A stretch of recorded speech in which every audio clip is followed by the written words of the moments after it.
What is up, everybody? What's going on? We told you we would be here. We're here. And we're here. It only 2 minutes late. Yeah. That's not bad. Well, usually we're on time when I'm running the place, but yeah, I had to get a cup of coffee to get ready for these barrage of insults that's about to be hurled our way. Yeah. Oh, here they come, everybody. Let's see who we got here. What is up, Cars 44, Josh Main, Venger, John Kakaza? What is up? Let's see here. We also got OG, Matt Risman, Tim's Talk. What is up, Tim's Talk? Venger is in the house. John Graber, the Space Jockey. Nova Vaughn. What is up, Nova Vaughn? Valiant Renegade. Oh, God, these guys are still here. What?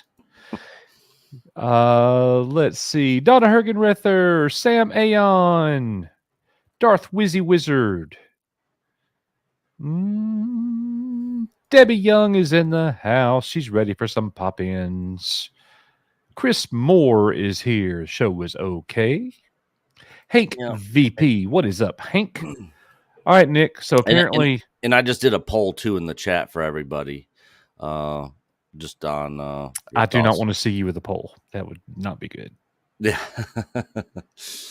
Yeah, it's a poll for people to vote on. Oh, all right. The Richard, aloha. What's going on, the Richard? But yeah, you guys be sure to... Is the poll, is Nick and Coach stupid? No, it's just I just want to gauge how our EBN fellowship of folks feel about Andor, whether they liked it, didn't like it, or just thought the show was okay overall. Okay. All right. So I want to do this real quick before we get into the pop-ins and start letting people come in. I want to run everybody through some comments that have been hurled our way. I haven't looked since this morning. What's up, Prince Jazal? All right, here we go. So, guys, all right. First of all, let me. Can I do something real quick, Nick? Can I just do something real quick? All right, here we go. Just bear with me 1 second. I didn't like the show. It's not that. I mean, I do like it. I don't love it. I don't hate it. It was a letdown. It's not over my head, man. It's not over my head. And I don't appreciate those mean comments. And if you come in here at me like that tonight, you're going to get wrecked, okay?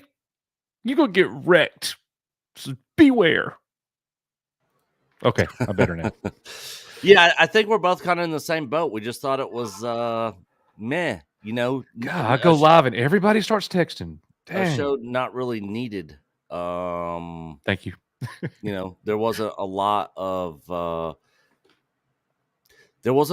added to the Star Wars universe in this.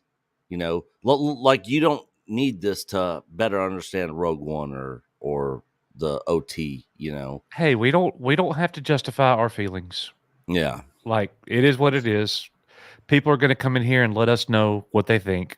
And I can't wait for that. And they're not wrong either. They're not wrong either. No, they're wrong. Yeah. To hell with that. They're wrong. All right. You guys are dumb if you like this show.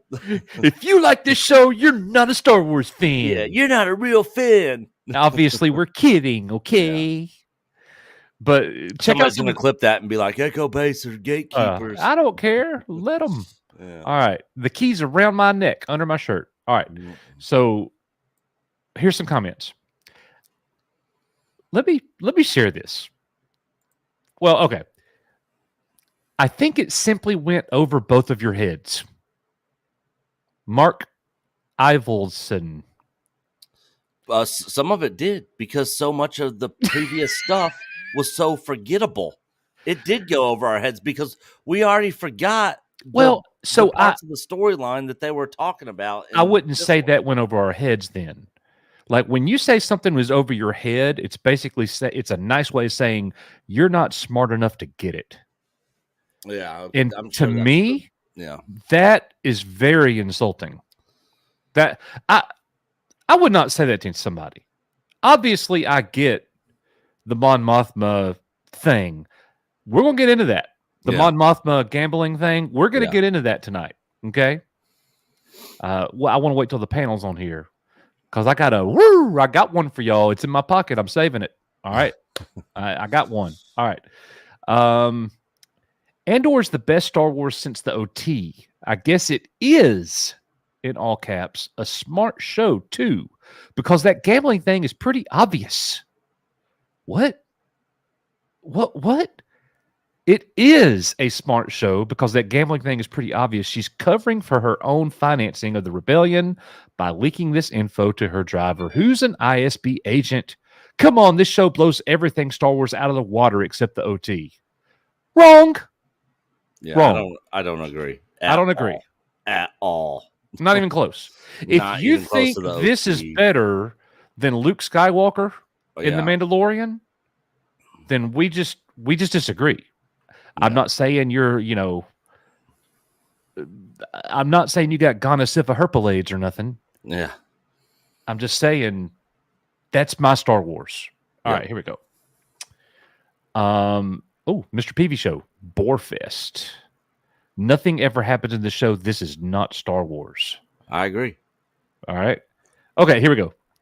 I'm not sure you guys are paying attention when you watch this show.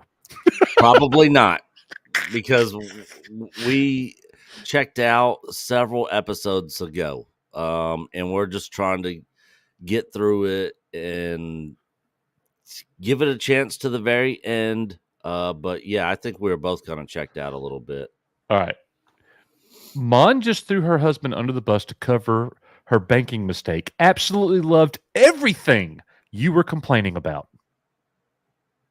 You know what? If you haven't watched, you need to watch our reaction on Patreon because Nick had me rolling at 3 a.m. I was having Everything fun you with it. said, I was dying, man. I was in tears one time. I was having fun Like, with it. oh my gosh, you had me dying. I can't wait for the Acolyte because I'm gonna have way fun with that show. Bruh, y'all let so much go over your heads. LMAO. And you know what that means. All right. Yeah.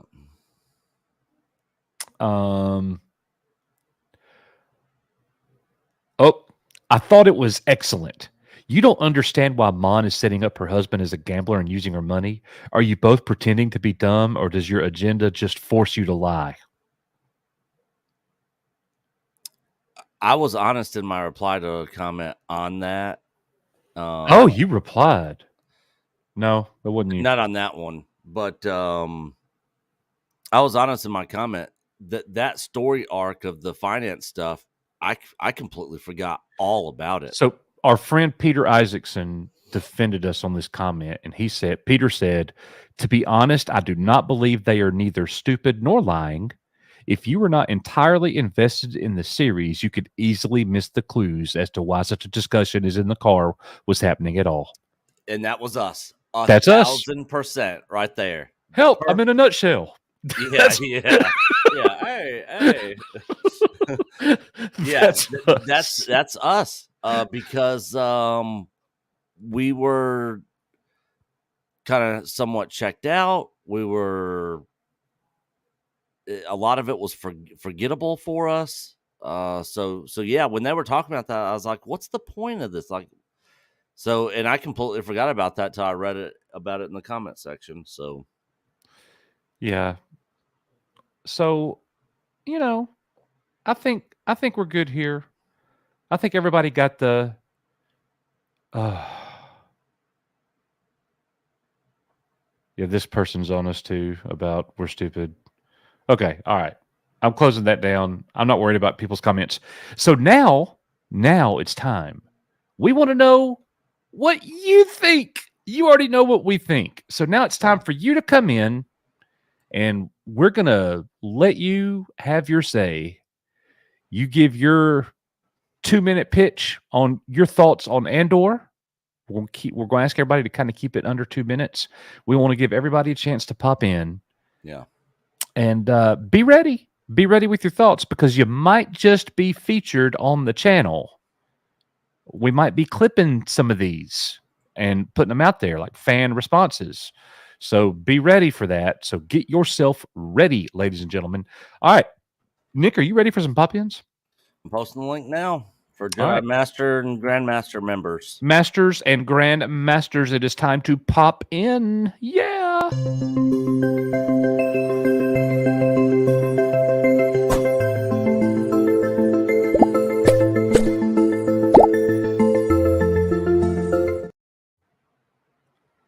Come on. Yep, Come on Masters with and it. Grandmasters. It is posted on the community page of our YouTube channel. If you go to the community page, you'll see the link to join the stream, and you can come in and share your thoughts. What do you guys like? I guess Top Gun 2. I love Top Gun 2. My first cousin's here, Junkman. Yeah, I love Top Gun 2. 2. That was awesome. I liked the last Spider-Man movie. I loved the Batman movie. Yep. Dune was my favorite movie last year, and it's already like in my top 10 of all time. Dune was just, it was okay for me. I didn't hate it, but I didn't love it. It's about like Andor for me. What do you like? Is what he's asking. Like Top Gun 2, Spider-Man, No Way Home. I liked. I'm really loving the new God of War game. I liked the last season of The Walking Dead. How about that?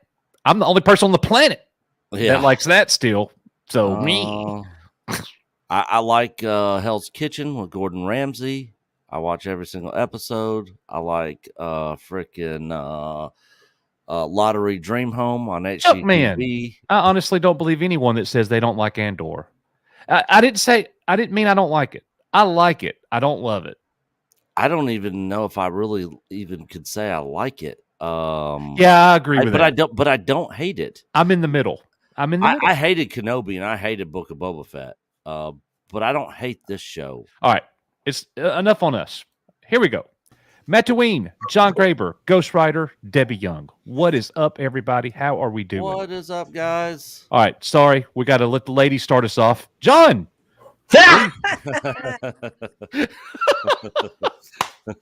Got him. Bang, bang. I'm ready. I like the setup there, John. Looks nice. Come at me, bro. Come at me. All right. Debbie, tell us about Andor. And look, here's what we're going to do. Like, actually, Nick, can you handle this? Feature who's up? Because I'm going to clip these. This will be good. All right. Debbie. 2 minutes. I had a whole note. If you can't, no, go. Then you go. Yeah. Go. Well, number one, I know you guys like the show, so I think you were expecting something different for the finale. So I was okay with the way you looked at it. I think you guys did a great job on your analysis for what you were expecting. So you got nothing bad for me. You're so awesome. You just like you're us. So sweet, Debbie. You just love us. That's all there is. It's the truth. The only time I ever had anything bad to say was one time with I think it was with Kenobi. But other than that, I've never ever had a difference with what your probably opinions Nick are. too, wasn't it? Yes, it's always me. It will always be me. But I still love you in the end. Okay, so the thing with Mon Mothma, I mean, she's been thinking of ways to do it, and I think she should throw him under the bus. I think she's hoping to save her daughter at the same time. Because if he gets it, he'll probably either go to prison or they'll off him. So I'm all for either of those options. Mm-hmm. The other thing too is this is the beginning of the rebellion. This is where Andor, in the last 2 episodes, Andor's earned the title of the show by what has been going on. That's why this show is called Andor. He's earned that title now, his name, for this show. Anyway, so I really felt he's taken over it. I'm trying to get this in 2 minutes. Let's see. The people are going to follow his mother, and I think at the end, Lutheran. I think at the end he was telling him, kill me because nothing left to live for, or bring me in on the deal. And I guess that's where that's going to head out. I still think Lutheran has something to do with Order 66, either being a survivor or looking for Jedi, maybe. I don't know. See, I thought we might have got a little bit more into that, which we didn't. I know that. I think that's what you guys were expecting. Yeah. But, you know, I was okay with it because we know that he's going to be there till the end of Rogue One, so I didn't expect anything nefarious to happen. I thought it was done really well. The action was great. I loved the battle. I think it was awesome to see how a rebellion really gets going. And the backstabbing, and we still don't know who all the good people are and who all the bad people are. I think we're going to find a lot more out. Not all the bad people got killed. Not all the good people got killed. We still have a lot of killing to go. So I enjoyed it. I give that episode an 8.5 out of 10. And for the whole show, I give it a 9 because only Mandalorian gets a 10 from me. There. Nice. That's as good as I can do. Nice. Good take, Debbie. Good take. I love it. Thank you, Debbie. You don't have to run off. We'll just keep the panel. So, Coach, can I break in? in? Yeah. So I want to welcome everyone to Rispin Based Network. And oh boy! Oh God! Mute his ass. Series. Pop out right now. Just pop out. Let's go. Let's go. All right. I agree with you, Matt. Happy Thanksgiving to Matt, and a big happy Thanksgiving to Mama Bear out there. Yeah. Same to you, my love. Are you good on time, Valiant? Yeah, I'm just cooking dinner. I'm here as I'll say this. I'm here to listen. Okay. I really want to observe and hear what everybody has to say. Obviously, I mean, I've made no bones about this. I don't have Disney Plus. I have not had it in a while. Yeah. I have been fascinated by the fact that a lot of people seem to have been really enjoying this show, and I genuinely want to hear everybody's opinion. So that's kind of why I hopped in. Okay. Because, I mean, we're going to be talking about this on the Sunday live stream. Echo Base will be there, along with some other good friends on YouTube. So very cool. I'm so interested in hearing people's thoughts. I know, Nick, I called Nick this morning. Yeah. And he and I had a phone chat, and he was telling me about the whole gambling thing with Mon Mothma's husband. And I'm like, wait a minute. Tell me they tied in Canto Bite. And he's like, how did you know? I'm like, bruh, because it's a business decision. I'm like, he's like, yeah, they mentioned Canto Bite. I'm like, I knew it. I freaking knew it. Yeah, so we're coming onto your channel, and I didn't know that. And you called Nick this morning, and you didn't call me. He messaged us both. All right, I'm leaving. To hell with it. You know what? You leave. That's fine. Nick's more fun anyway. I've done it. True. My channel. We're talking about Andor. This is my channel. Get Coach out of here. Come on, Nick. We can do this. We've done it before. Just don't play that. Risman has gotten a pair on him lately, huh? God. He's always had them. He's getting more and more confident as he's like, co-hosting and running shows and doing. He's like, all right. Time to let the balls drop, man. Let's go. Let's go. Like a 12-year-old boy, Matt Risman is in here just selling it out. It's okay. All right. I'm going to be listening in the background. Y'all are awesome. Please continue the conversation. I'm good. I'm listening. Love it, bro. All right. Our good buddy Mattween is up next. All right, Matt. Let him drop. Tell us what you think. Tell us how you really feel. Tell us we're stupid if you want to. No, you guys aren't stupid. I think you're pretty smart for a couple of Alabama boys. Yeah. But I mean, you guys know I've loved the show. I love the concept of it going into the whole thing. So I think they wrapped it up pretty good. The Mon Mothma scene, it seems like they shoehorned that in to sort of get to the end of where you saw that was going with her, making the arrangement with her daughter. And I caught on to that subtext of, she's she knows she's being listened to, and she's setting up a scapegoat with her husband and his former, his known gambling problem. So I think there's a little, I think there's a little foreshadowing of what might come later on. She's getting the money, and she's getting what she wants, and she's setting him up for, hey, if Perrin, the Playboy Perrin, takes the fall, then it's probably just one less headache she's got to worry about down the road for the next few years. But smart woman. Yeah, I love the show. After watching it today, it really dawned on me that this feels more like it's like a novel, a Star Wars novel, where there's not as much. I can see that. Special effects that you're looking at. It's more of the heart of the characters that you're reading. And I'm not a huge reader, but I do love the audiobooks, especially like the Bane trilogy and the Thrawn trilogy. And you really get to those chapters that are real character studies for people. And it's that, I think, and we know all of the heroic, the swashbuckling side of the Star Wars universe. We got a lot of that to lean on.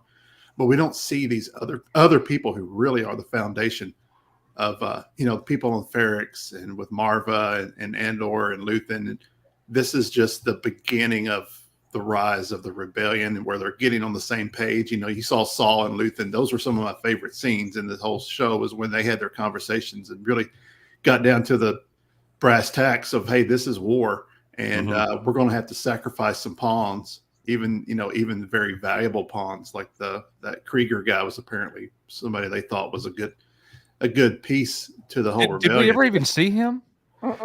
You saw a hologram picture of him, I think in the last episode. That's something that throws me off. As much as we heard his name, it's like I don't even feel like he's my first cousin at this point. I don't even know who this Joker is. We don't ever saw who Uncle Harlow is either, but I didn't find out who Uncle Harlow is. So that dynamic between the chauffeur and Mon Mothma, she knows he's ISB or whatever. Has she done anything else in the show like she did? Any type of misdirection at all, like she just did in the finale? Have we seen that at all? In the beginning. Closest when she goes to Luthen's shop and is saying she's looking for a gift. But that's everybody does that at his shop because that's a front. Well, so the Mon Mothma driver business has gone back to the very beginning, when she was interacting with Perrin about, you know, his name is Cloris, and she started suspecting then, right? So it's been building, right. And she's been piecing all that together. I don't think she ever thought that Perrin and Cloris were together, right? Yeah. But she figured out that he's been listening, right? Yes. So in this episode, because I had some questions actually. I know you guys took some flack in the video, right? I had some questions also about a couple of things about this whole gambling business. And I found Coach knows I find the articles, right? So Good God, man, y'all don't even know. Yeah, it's too many articles. Yeah. If a mouse farts and it smells like Star Wars, he's sending it to me. But I found an article today about this particular series of events, and the article, the interviewer said, okay, Genevieve, the story of her husband's gambling is responsible for the missing money in the account. And Gilroy said, yeah, you're the first person who's brought that up. I love that. Thank you. And then the interviewer said, well, why does it still go through with the Skulden family arranged marriage if that's planned gambling covered up the story? Like, why do you still, basically they're asking, why you're still putting your daughter into this situation if you fixed it? And the response was, she's just trying to cover all the tracks. Skulden originally came in and said, oh, I know your husband. So in the end, Skulden probably thinks that this really is about her husband's gambling debts. He doesn't know anything else about the rest of it. But what I'm saying is that she's just covering all the bases. If anyone comes looking, if anyone's wondering, She's borrowing the money to cover his gambling debts. And then we see the driver go to Blevin and say, hey, I heard this. And Blevin said, well, yeah, they're kind of underwater on the money. And all of it comes together. And at the same time, she's protecting her daughter. Right. And Matt, She sold the husband under the bus. right. The daughter's getting married into a situation that she's all about. And Mon Mothma's getting some money out of it that's now explained. It's quite intricate in how it all works together. Hey, Matt, Yeah.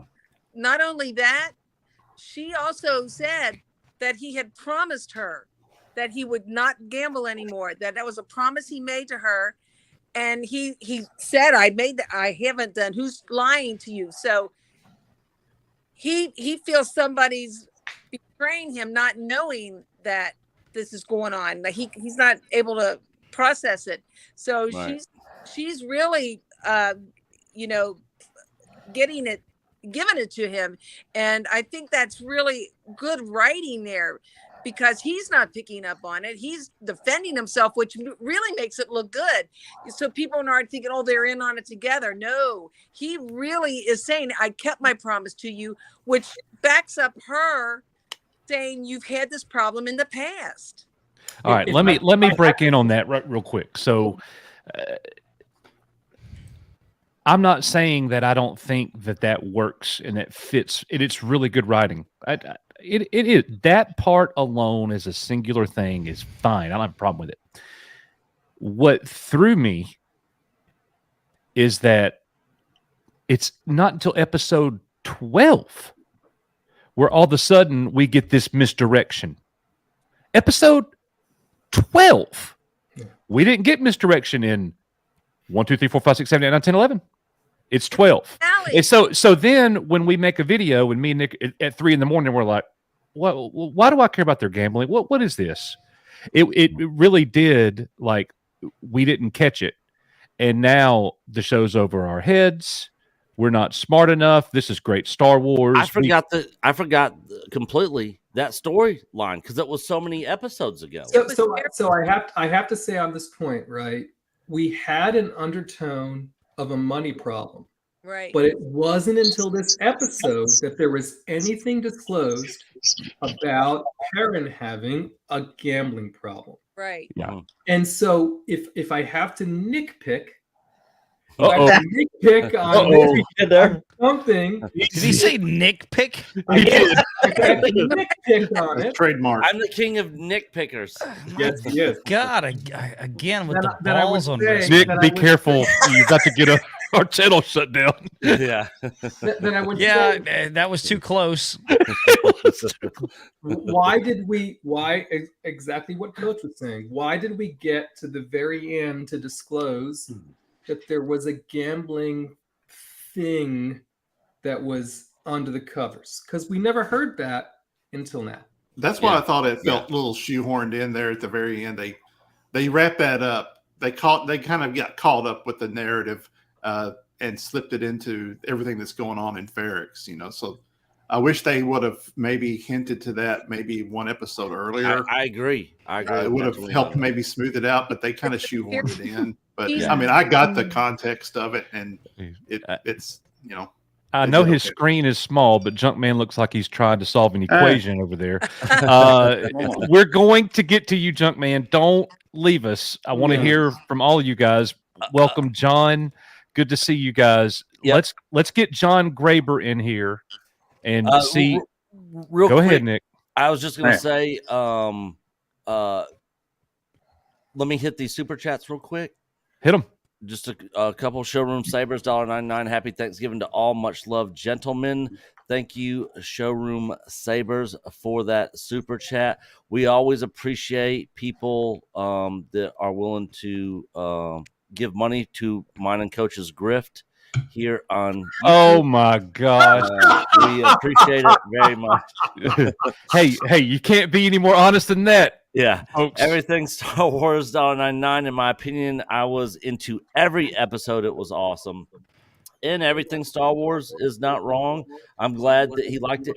And the thing is, I said to Coach last night after we ended the stream, I said, dude, I'm just ready to be excited and love a Star Wars show. Yeah. Like I want to be like everything Star Wars is with Andor. Exactly. You know, I want a show where I'm like, I loved every episode of this, you know. Yeah. And I had high hopes for Andor. And you can ask Matt Rissman because he heard me. I was like, man, I think this has very, very good potential with the writing team involved. And I didn't have a lot of issues with Andor, with the acting, the writing, you know. I thought was fine. The dialogue, the serious tone of it to an extent, you know. But yeah, Prince Jazal for $5, just saying hey and all hail EBN. What is up, brother? Always good to see you in the streams. And if you guys are not subbed to Prince Jazal, you guys should definitely go sub to him. Nick, we also have a member chat from Venger. He says there was no background aliens like Rhodians, Thorians, Wookiees, etc. The I think I pacing saw was like one. The pacing was out of whack. There were too many characters to keep track of. Overall, I'll give Andor a 7 out of 10. I don't disagree with that. All right. Thank you guys for all of your 7 out of 10 is better than Kenobi. Thank you guys for all of your super chats. this We show appreciate better. it. We are your Echo Base Network. This video is for you. All right. So Is that it? Great video of Matt there. Great video of Matt. all right. So John Graber is up next. John, give us those thoughts.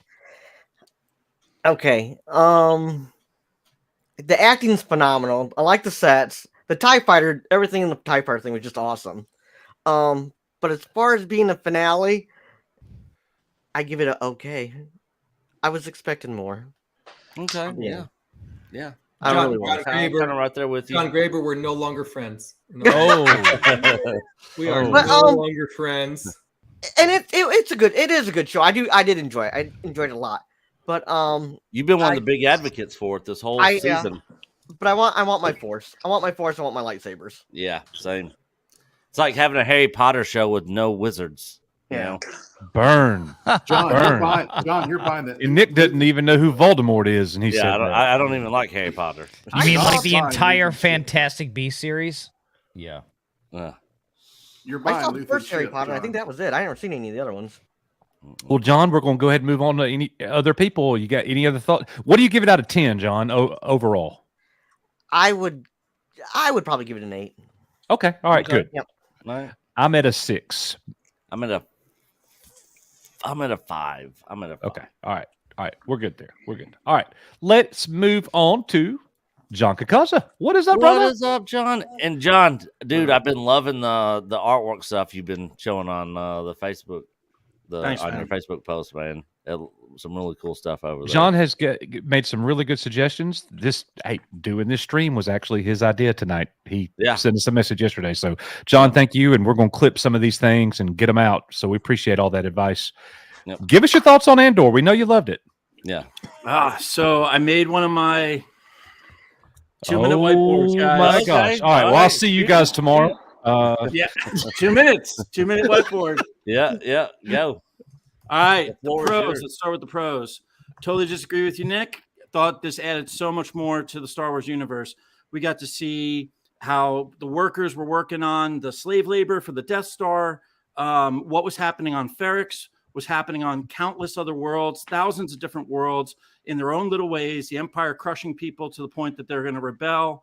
The great buildup in this episode to that battle, just all those little intricate little moments just leading to that, the music building all the way to that battle, and just the procession, everybody, them tricking the Empire and letting them know that, you know, we're going to come and do this march, and just this tension that was like, they all knew that a fight was going to happen.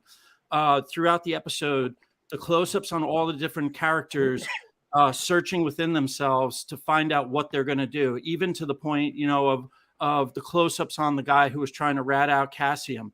You didn't know how each person was going to play, what they were going to do. Even Val, you kind of like looked at her and kind of questioned, is she really in this or not? Mon's disinformation throw was fantastic. just at that moment. It was a perfect time. He's coming out of whatever he was coming out of, the casino, the bar, what it was. And she knew at that moment she needed to throw it because she was under investigation.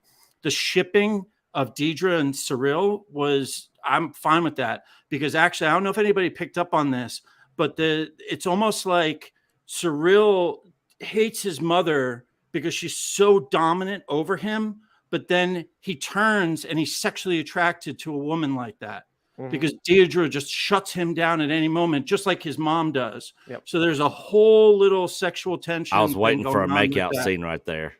Yeah, she's just too wound up. She needs time to process all that. She needs some deep.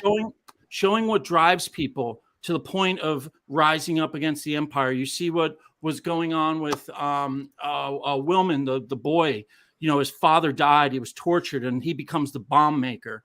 Which, in our realistic sense, like in our world, you see, you drop that heavy hand and you kill a bunch of civilians, and it creates a bunch of jihadists or terrorists or freedom fighters or whatever it is. And just that intro was really rad.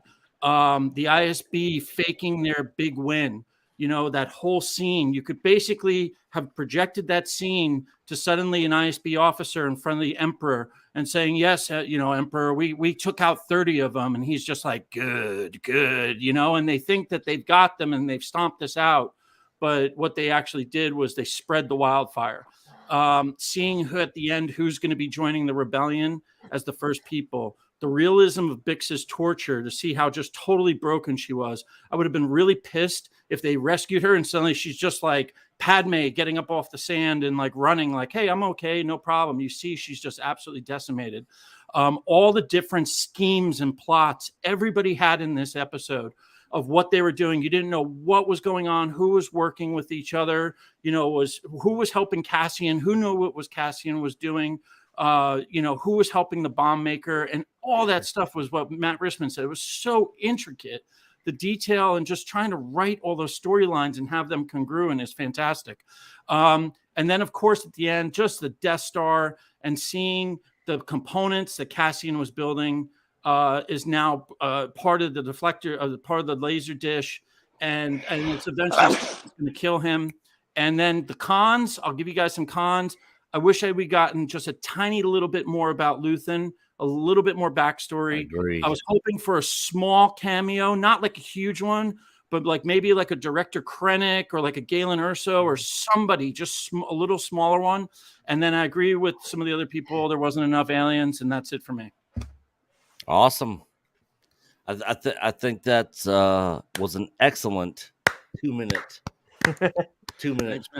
You know what? Info You drop. talked me into giving it a 6.1, baby. Yeah, I'm up to a 5.1 now, John.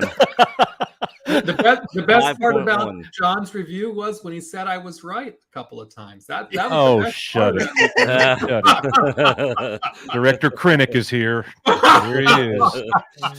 All right, John, that was an epic, well thought out pitch for the show, man. That's you put those thoughts together really well, man. I appreciate that.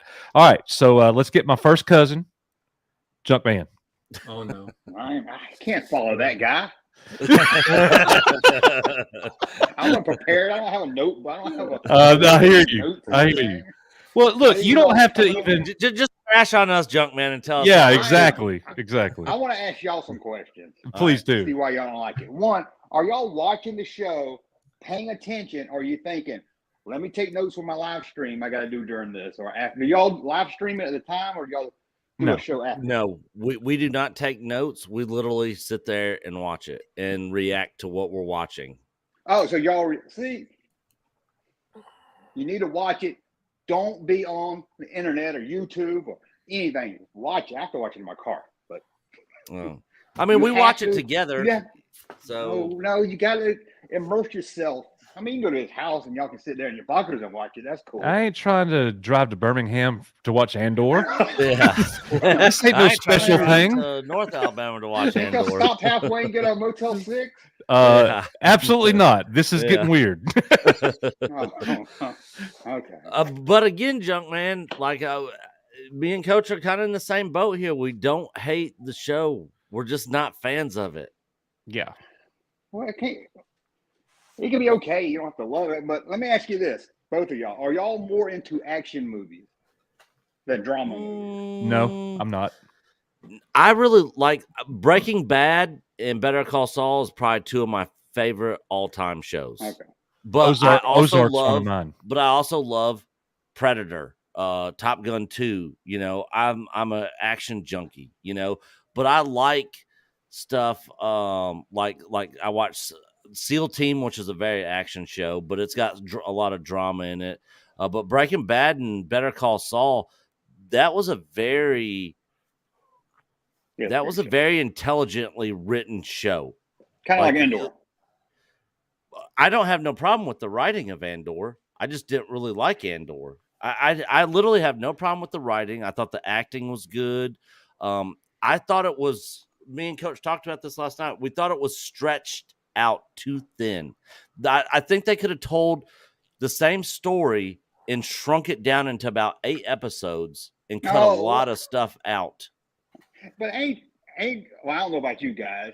What's the biggest complaint I hear? Oh, these Disney shows are only 8 episodes. They're only 6 episodes. You're not wrong. I agree, but if you're gonna thin it out like I feel it was, then I'd rather have the 8 episodes. Well, I don't see anything they could have cut out. But I'll also say this: I also appreciate the seriousness of the show after coming off of the Book of Boba Fett, which I thought was a clown show. Absolutely. I agree with that. That's Remember, guys, Kenobi was the last show, right? So yeah. How do you feel about this show? I hated Kenobi too, Kenobi? but there was a lot of silliness in Kenobi too. The freaking Scooby Doo scene, hiding her under the jacket as they're walking out, like it was so dumb. But it's that kind of dumb silliness that I hated. I was tired about of that dumb that. silliness. Yeah, so I'm glad I it's gone. appreciated that they went in a more serious direction here, but I also feel like they took the fun and adventure in the Star Wars out of the show with this. That's just my personal opinion. I know everybody here probably feels very differently, and I know a lot of people here really love the show and probably completely disagree with me, but I'm not alone. There's a lot of people that feel the same way I do on this show. Just as long as there's an interesting article. We watched every episode, man. There's an interesting and we article. did crap on every episode. Go ahead. There's an interesting article that came out earlier today from Time. It says Andor is the best Star Wars show yet. Why does it feel like no one's watching? That's kind of Star Wars because nobody is watching. Yeah, and the numbers show that. No, see, the numbers, it doesn't even register on the Nielsen ratings.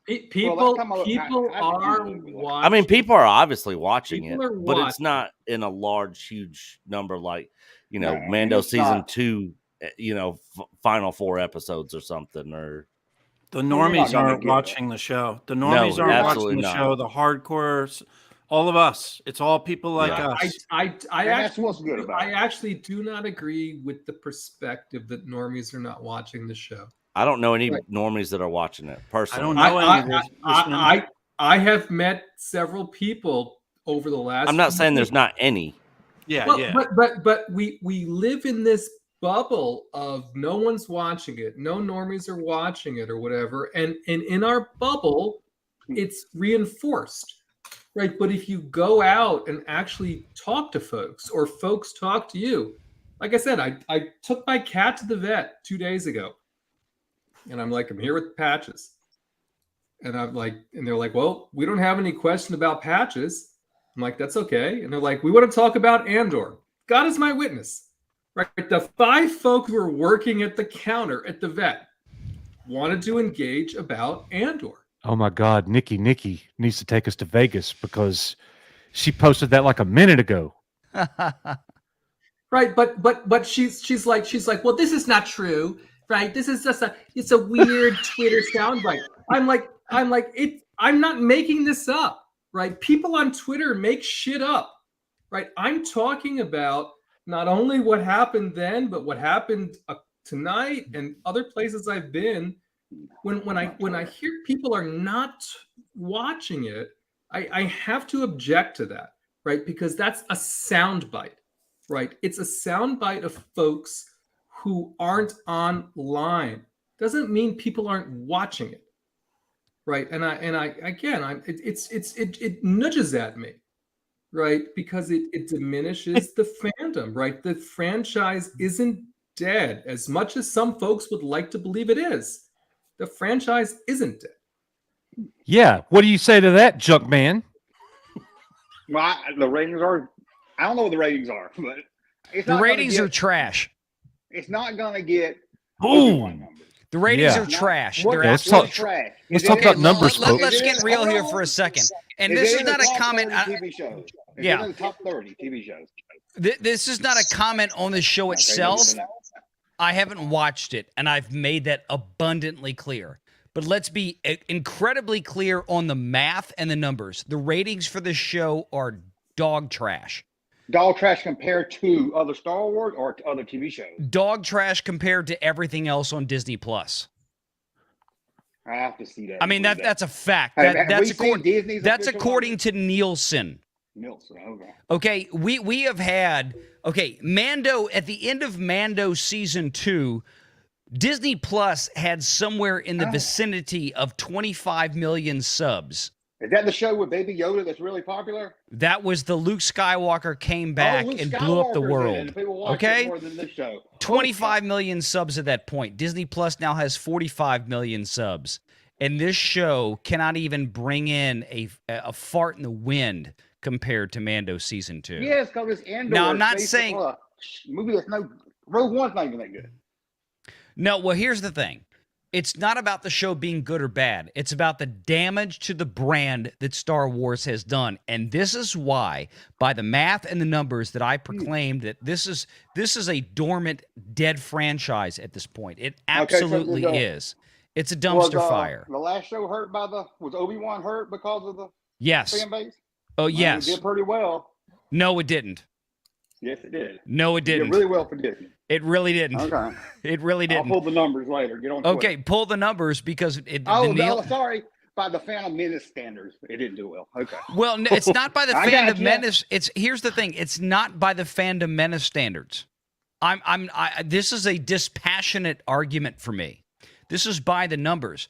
Obi-Wan failed miserably. It was way behind everything else that had come before it, especially with Mando, where Obi-Wan enjoyed 10 million to 20 million more subscribers on Disney Plus in the domestic market that Nielsen measured. It didn't happen. It didn't happen. Here's the thing that people have to understand. Mando, at the end of season 2, the ratings for Disney Plus, through the roof. Through the roof. They have added 20 million subscribers since that point. And the numbers have gone down, or at best have been stagnant. As a percentage of the whole, as a weighted average by mathematical averages, it is a dumpster fire. People are not coming in. And again, I'm not saying this to belittle the show or the quality of the production. I am strictly speaking from There's less interest in Star Wars. No, from a business standpoint, Star Wars has been knifed. It has been shanked and shivved in a prison locker room. It's like the last season of Breaking Bad. It is that prison scene in Breaking Bad right now. This is what I'm trying to get across. I'm here tonight because to listen to. I have been enamored, and I have been heartened by the fact that people that love Star Wars have enjoyed, and I want to make this abundantly clear. I have been heartened by the fact that people have enjoyed Andor. But as I stated a couple of months ago, when the first Nielsen numbers came out, or a month ago, whenever the hell it was at this point, it's great that people love this show. The fact of the matter is, there are simply not enough of y'all. That's how much the brand has been damaged. That is an inarguable mathematical fact. Well, and I hope it gets better. I genuinely hope it gets better. It's a good thing, Valiant. They're making a season 2 anyway, then, right? Because there's not enough of us. the show didn't do good. No one's watching it, etc. But they're making the second season. That's what they have announced. They announced a Wonder Woman 3 days after Wonder Woman 1984 came out, and that movie was a dumpster fire. It's kind of like Star Trek. That's what you always do. You always announce the next project when this project comes out. Wonder Woman 3, they started filming Andor 2 on the 21st. Right? It's happening. I hope it gets better for them. But you know what, Matt? Here's the point. It doesn't matter. That's just it. Is because Disney Plus is $1 billion+ in the hole every single fiscal quarter. Then why make more? Because they're on contract with Tony Gilroy. Because they don't know what else to do at this point. I mean, I hear the thing about Star Trek Discovery. Because they believe in the show. It doesn't. It's not because because they believe in the show, right? Because they had a plan and they're executing the same way as they had a Mandalorian plan, right? Oh, it's better because Mandalorian, right? The best thing about Mandalorian season 2 was Luke coming back, and then they fucked it with Book of Boba Fett. So yes, great job. That is correct. Great job. I'm sorry, Coach. Play it.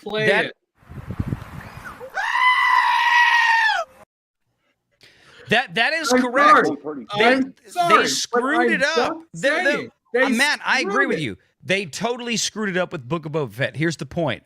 The fact that they've decided to invest again in a second season does not have anything to do with the financial reality that this show did not work out to what they had hoped. And even Tony Gilroy admitted that in an interview, saying, we thought that everybody would be here, but they weren't. We were out there chasing an audience. Where's the audience? They're all gone. That's the point. 30 seconds. Go ahead, Coach. 30 seconds. We got some people in the back room. So if anybody wants to go, I got 2 people that are trying to get in. Let's kick Valiant Renegade out. Should I kick him out? You already did that once before, Matt. Didn't work out. I did, but you deserved it that time. You did. Oh my goodness. I said my piece. Thank you, everybody. It was a pleasure. Always. Let everybody else in. John, we appreciate you, man. Great job. John, thank you for being here. Happy Thanksgiving, John. Happy Thanksgiving, guys. Everybody. We can argue as much as we want. Tomorrow, we're all enjoying Thanksgiving. Friends and family come first. So have a great day. But John, thank you for recognizing how great Andor is. Great to see you here always. Come back anytime. Always. Oh my gosh, I'm about to mute him. All right. See you, John. All right. Look, that's going to free up a spot for our brother Ghost Rider, and we got Showroom Sabers in the back. We need to get him in too. Is anybody? I can get out of here. John Graber, we appreciate you, my friend. I'll go downstairs and watch it on the big screen. Tell everybody goodbye. You got anything you want to say about your channel or anything at all? Oh gosh, no. Okay. Okay. Thanks, John. If let's see, Megan, my daughter Megan, she's gonna be the death of me. We did a live stream the other night. It was just pure chaos, and then I forgot it was even going. And not too much though. Hey, just keep rolling, man. Everybody have a very, very safe and happy Thanksgiving, and hug your loved ones. Yes, sir. Absolutely. Thank you. Absolutely. All right, we'll see you guys. All right, I'm gonna bring in Showroom Sabers. Nick, we got a slew of super chats. Yeah, I'm gonna hit those right now. I just want to say one thing about because I listened to the whole spill that Valiant was saying. You just got to get the last word, don't you? Well, I just want to make this point because I've been reading the chat the whole time Valiant was talking. Valiant's not just pulling this out of his ass. These are actual numbers being reported on the show that he is referencing. This isn't his opinion. Am I correct here, Valiant? He had to go pee. Oh, he had to step away. But anyways, I just wanted to make that point. All right, now let me get to. I can answer your question, Nick. The answer is no. No, it's not. He's making it up. I'm interested to see how many he's making it up. How many millions of people are saying? He said yes. He's in the chat saying yes. He's in the chat saying yes. Oh my God. Okay. Hey, can I all say right. one thing real quick? Yep. Talking Yep. about Go the- ahead, because I'm still trying to find where I According to left off. Nielsen's, Andor is number 9 of the most watched original television shows. Which is a lot of original television shows. Again, it might not be the best, but at least in the top 10, and that's something right there.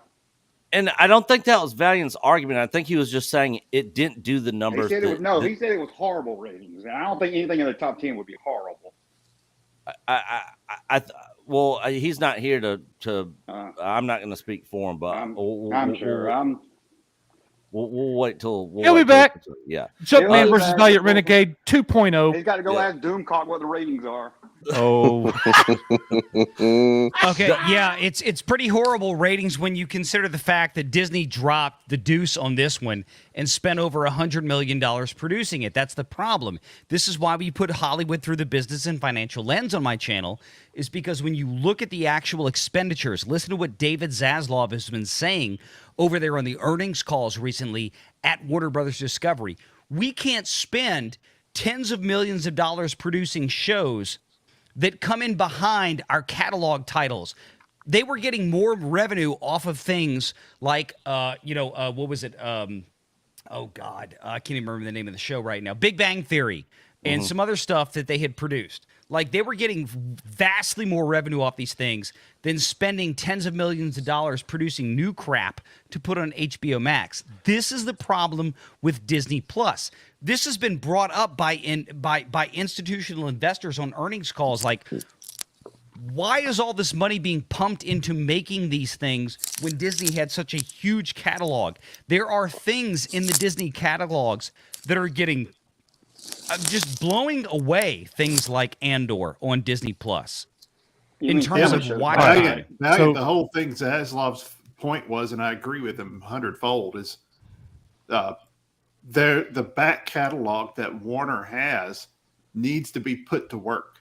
Yes, they need to put it out there to Tubi and all these other revenue streams that have ad revenue.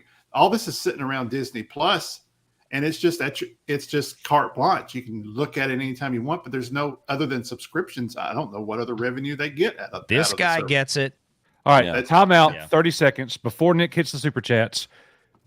Welcome back to Echo Base Network. I'm going to step away and go. We're having fun, guys. I'm going to go super chat away. I'm going to go tinkle Let and me just refill. say, I'm going to refill my coffee. Sometimes when I step away, I got it. Thank you. Thank you. I got it. We don't want Royal Rumble 1993. Oh, no, look. Let me, Coach, if I may, for a moment. Look, everybody on this panel, y'all are all my friends. I love everybody here. I love. No, you didn't call me. You didn't call me this morning like you did Nick. So, you know what? Just put the jealousy. Just put the jealousy. Well, me away. and Valiant were in the middle of a conversation, so he just called me because I texted him. Coach, I always call you first. That was it. But no, everybody here is wonderful. I love this Echo Base community. Oh, yeah. I mean, this will always be my family. So look, I come here with just kind of some number stuff.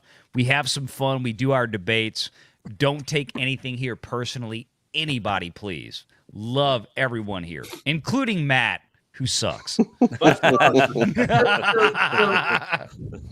did we get Donna? Did we get Donna super chat? I was just getting ready to read it. Okay. All right. So Donna for 49. Andor was not fun. Agreed. Good stuff, but not fun. 5 out of 10. That's where I'm at. Missed the little silly things. Not too silly, but yes, some little bit of comic relief. Hope all has happy Thanksgiving. Thankful for EBM. Thank you for that, Donna. Scott Westbrook, $5. Light to the party yet again. 7 out of 10, and I too felt let a bit down by the finale. Yeah, and I thought it was a little underwhelming myself. Let's see here. I know we got a Debbie. Got it. Yep. Jonas Campbell for $2. The ratings are so bad they pushed it to free form. Oh, How God, funny is that? lie. They moved two episodes over to Hulu. The first 2 episodes, nobody is gonna. nobody's gonna finish watching the show if you just watch those first 2 episodes because it is a snooze Yeah, I fest. agree. They should have done the first 3. I give you that. But they didn't put it over there because no one's watching it on Disney. They did it. So if we want They're trying to get more people, though. They asked. I smart can move. read something about this, right? They asked Gilroy, what does he think about this whole thing? If we want to go back to it, we'll come back to it. Yeah. Hey, We will. I want to get my friend Sean O'Rourke in here because Sean wants to speak on this as well. All right. We're still finishing super chats, Coach. Oh, I'm so sorry. Please go away. It's over. I told you we got. Keep going, Nick. Debbie Young with $9.99. My sound stopped. Couldn't hear anyone. Great discussion. Loved it. Thank you, Mama Bear, for that. And then she also sends in 99. Love you, Valent. Maybe I got turned off for being on too long. Just kidding.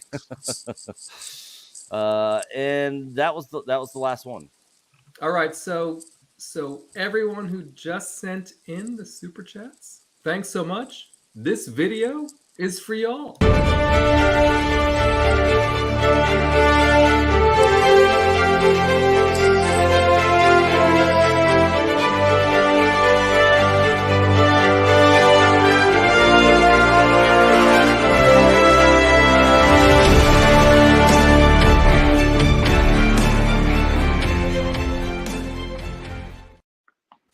You see, I kind of like videos that like you can interpret it to mean whatever you want. Like Andor's fantastic or Andor's a bunch of stupid crap.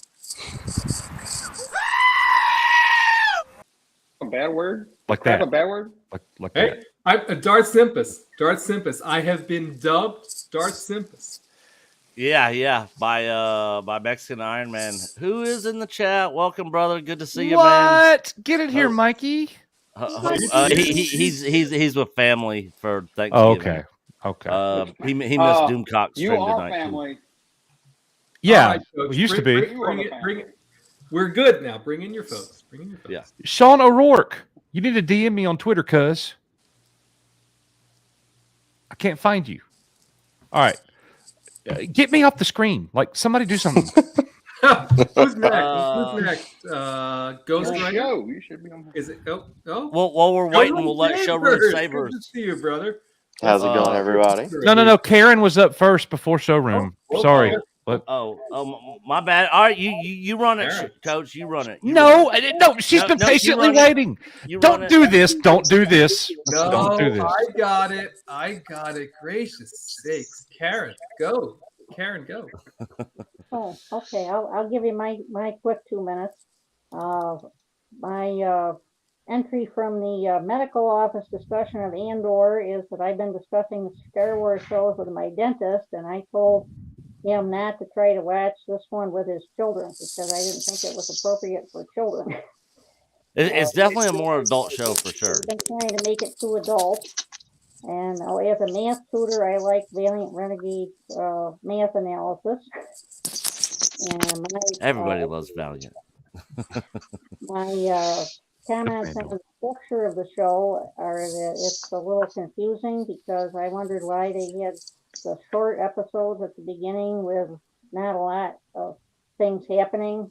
As we discussed, you really need to watch the first 3 to see any resolution of anything. And why wasn't that put together as one episode as the pilot? And maybe more people would have stuck with it. Yeah, because I know some people checked out after those first 3 episodes. I've heard people actually say that that they checked out and that they, depending on how it ended, they would consider going back and finish watching the shows. I've actually heard that. So. And I have liked things that the people who worked on the show have done. The writer of House of Cards, the prison episodes, and I liked House of Cards until the last season. But I'm having a hard time of merging that. The idea that their approach they're taking with what we've seen before from Star Wars. Yeah. Karen, thank you so much for sharing that. That's Nice to see you, Karen. Yep, that was really good. Yep. Thank Thanks for coming in here and And you giving don't your have to run thoughts off, on it. Karen. We don't have anybody else. You're welcome to stay on the panel. Okay. All right. So let's switch it on over to our friend Showroom Sabers. How's it going, everybody? Great. Good. World War III up in here, but other than that, we're good. Yeah, I The think show everybody is has. divisive, and I don't think anybody here could argue that point. Well, now you can't argue it because look at us. Yeah, exactly. Well, So from my point of I do have to disagree. I don't think it was divisive. I just don't think it was unanimously loved. Right. I hear you. All right. I think Kenobi was divisive. Well, let's get Here's- Showroom Sabers in here, and we'll get back to that, Matt. We really will. Okay. I don't think that this show is divisive. I think that they did a poor job of having everybody have these massive expectations that this is a show that's massively about the Empire and all this kind of stuff. And I think that you've seen that as a common thread throughout all of the TV shows like Book of Boba Fett, Obi-Wan Kenobi, Andor. They're all about the show is the name of the character, and then it's about something completely different. Like, I know I've heard you guys talk before that you would prefer this show to be like Rise of the Rebellion or something like that, and I agree. And I think that a lot of people are pissed off at the fact that you see shows like Kenobi, who was really supposed to be made for the fans, have such a low budget, and something like this, who really I would say is not. It's either for the super, super deep fans or it's for extreme normies. I have a feeling that this is not something that somebody who really likes Star Wars a lot, but isn't into the Empire as deep as somebody like Matt is, they're not going to hook onto this show as much. I know Matt was looking forward to it for the Empire stuff in it, but I just feel like they have all the shows they've kind of not done each of the shows as they should. The way that they moved the money around, the way that they marketed the show, how they built everybody's expectations up of it. I think that's been a massive problem, and I think that that's kind of why we're so jaded about this show. The people like me who thought the show was good, but to me, if it wasn't a Star Wars show, I think the show would be even better. Like, I would be praising the show as a 10 out of 10 if it was just a regular spy thriller, but because it's Star Wars, I expect to have, a little more Star Wars flavor to it in order to actually enjoy it. And I feel like I was capped on my enjoyment because of the lack of Star Warsiness in the show. I think that's a very fair take. From a agree commercial with that, for perspective, sure. yeah, you get it, Showroom. Yeah. You get it. Yeah. And that's the issue from a commercial perspective. That's the problem. Yep. I will say, I think in regards to it's not Star Wars enough, right? It goes to expectations on what they've given us so far, right? As Star Wars Live content, right? I found the series to be supremely Star Wars, right? Whether it was in the way it was written or in what we saw in the scenes, the ISB, the budding rebellion, and some of the rest of it, right? But it didn't have some of the flavor of Star Wars that we've become accustomed to, right? In regards to Force users and some of the rest of the normal stuff, right? And so it hurts my soul a little bit when I hear it wasn't Star Warsy enough, right? Because I think Star Wars evolves, right? The franchise evolves, it matures, it grows, right? There's a smorgasbord of content, as folks have said, Favreau and others, right? And this is one of those things, right? And it hadn't been received. Granted, it hasn't been received as well as it could have been on that front, and it's Well, concerning. Here's well, the Matt, problem, what do you though. think? What do you think about this? If we hadn't gotten 2 shows in a row that were kind of like knee slapping, like goofy children shows. Like Book of Yes. Boba Fett and Obi-Wan Kenobi were not like anywhere near serious enough for what the series was supposed to be. And so then that's kind of been the theme of what we got with Star Wars for the last little while, pretty much since Rogue One, if you ask me. I think, maybe The Last Jedi, but I think Rise of Skywalker was a complete clown show, like goofy, villain behind the curtain type thing. Same thing with Horses on a Star Destroyer. right.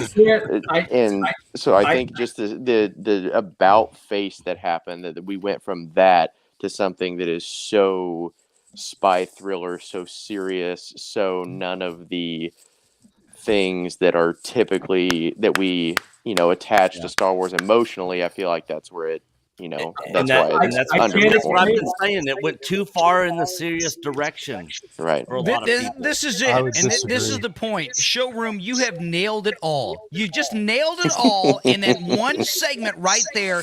You freaking, you slammed it to the ground. I mean, just Macho Man Randy Savage style. Here's the problem. Oh, Is yeah. that, like I've said before, is that, look, this show, by all accounts, from everything I've heard, has been a very well-written show. Tony Gilroy seemingly did a great job. Why is he out there this week complaining to Variety magazine that, boy, this show really sucked with the ratings? This show sucked because we've been chasing audiences. It's like we did a great job. We made a great show, but nobody came in and watched it. Why is that? Because the Star Wars brand has been so freaking damaged. It's what I call the Last Jedi effect. Exactly. wrong. Didn't you The just say brand has been Disney so Plus was the damaged. problem? And this is what the hardcore fans out there, including like Matt Rissman out there, my friend, need to understand. You guys as hardcore Star Wars fans, okay? You guys as hardcore Star Wars fans, y'all love this show. Y'all understand this show. Y'all get all the references. Y'all appreciate the fact that this show is a more adult show. Y'all appreciate the fact that this is a more high-level Star Wars show. And that's awesome. I'm not here to take that away from you. I'm not here to argue that point. What I'm here to clarify for everybody to understand out there is that to the broad masses that Star Wars used to appeal to, it doesn't matter, okay? It doesn't matter because there's been so much brand damage to this point. That's why nobody is watching this thing on Disney Plus. That's why it's one of the worst rated Disney Plus big time $100 million shows, if not the worst, they've ever produced. Okay, let me break in here. That's the issue. Time out. Yeah. Ladies and gentlemen, it is time to bring him in, our friend. I think it's his first time ever to stream here with us live on the channel. Ladies and gentlemen, Sean O'Rourke is here in the house. What is up, Sean? Hello. What's going on, guys? Great to Good. see you. Give us your take, my friend. Okay, well, I don't want to necessarily address the issues that are being thrown around with Star Wars in general being tainted. I had my own issues with The Last Jedi. I've found good things and bad things as the shows have gone on.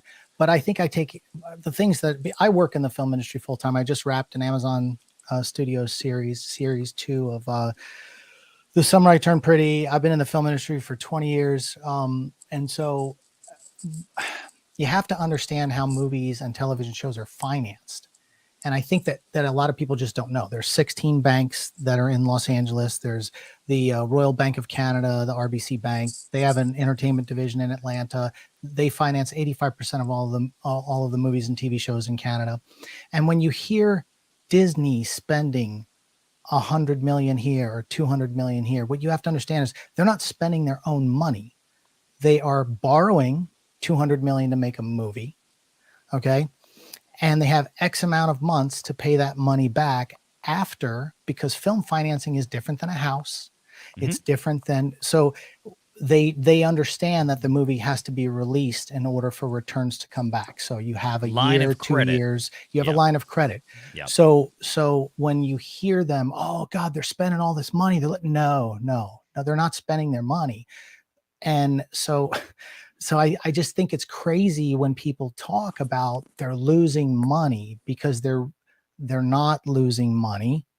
And something you have to understand is Disney the Disney company is huge. I've worked for Disney. I've done a series for Hulu.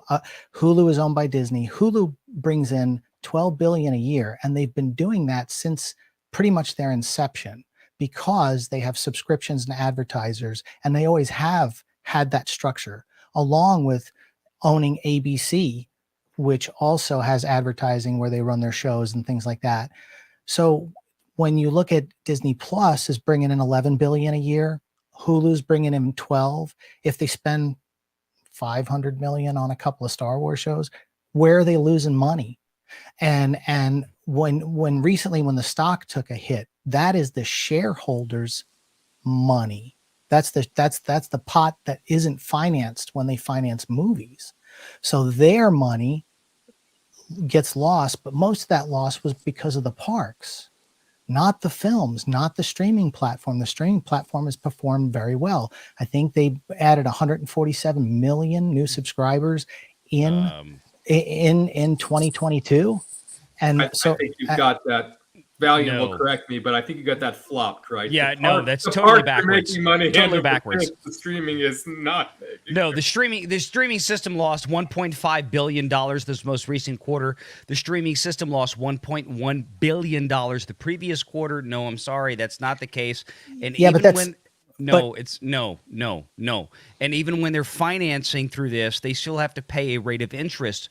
And that rate of interest has gone up with the LIBOR this year, the London Interbank Offer Rate. That index, when it comes to borrowing at a corporate level for financing out there, has gone up like big time this year, like everything else. So I mean, I'm sorry, that's just not the case. Yeah, no, I have to just disagree. You can disagree, but I can show you the numbers. Netflix also has been borrowing money, but not spending their own money, and they've been borrowing to the tune of something like 17 billion. They did every year. company in the Fortune 500 and the NASDAQ 100 borrows money. They all leverage. Right. They all use corporate debt. That is all the case. That's nothing unique to Disney, Netflix, or anybody else. Right. But again, like when you're saying they're losing money. They're losing money. Yes. What you're also not seeing is that a lot of this stuff is filmed and financed under a new media contract. And a new and again, I think that's a little. That's still losing money because it still goes on the corporate balance sheet. When they borrow it, it goes under the liability side, the total assets and liabilities. I mean, if you want me to show you how the balance sheet works, it comes in when you borrow money from a bank, when you borrow money to finance these projects, when you borrow money to do these things, it goes on your balance sheet, and the cost of interest to finance these things goes under the till. It's just how it works. I don't know where you're getting this from, but I mean, I'm sorry. With all due respect, God bless you, but you're wrong. Okay, well, I mean, I've been a stockbroker for 20 years, so we can go round and round on this. Understood. So, yeah.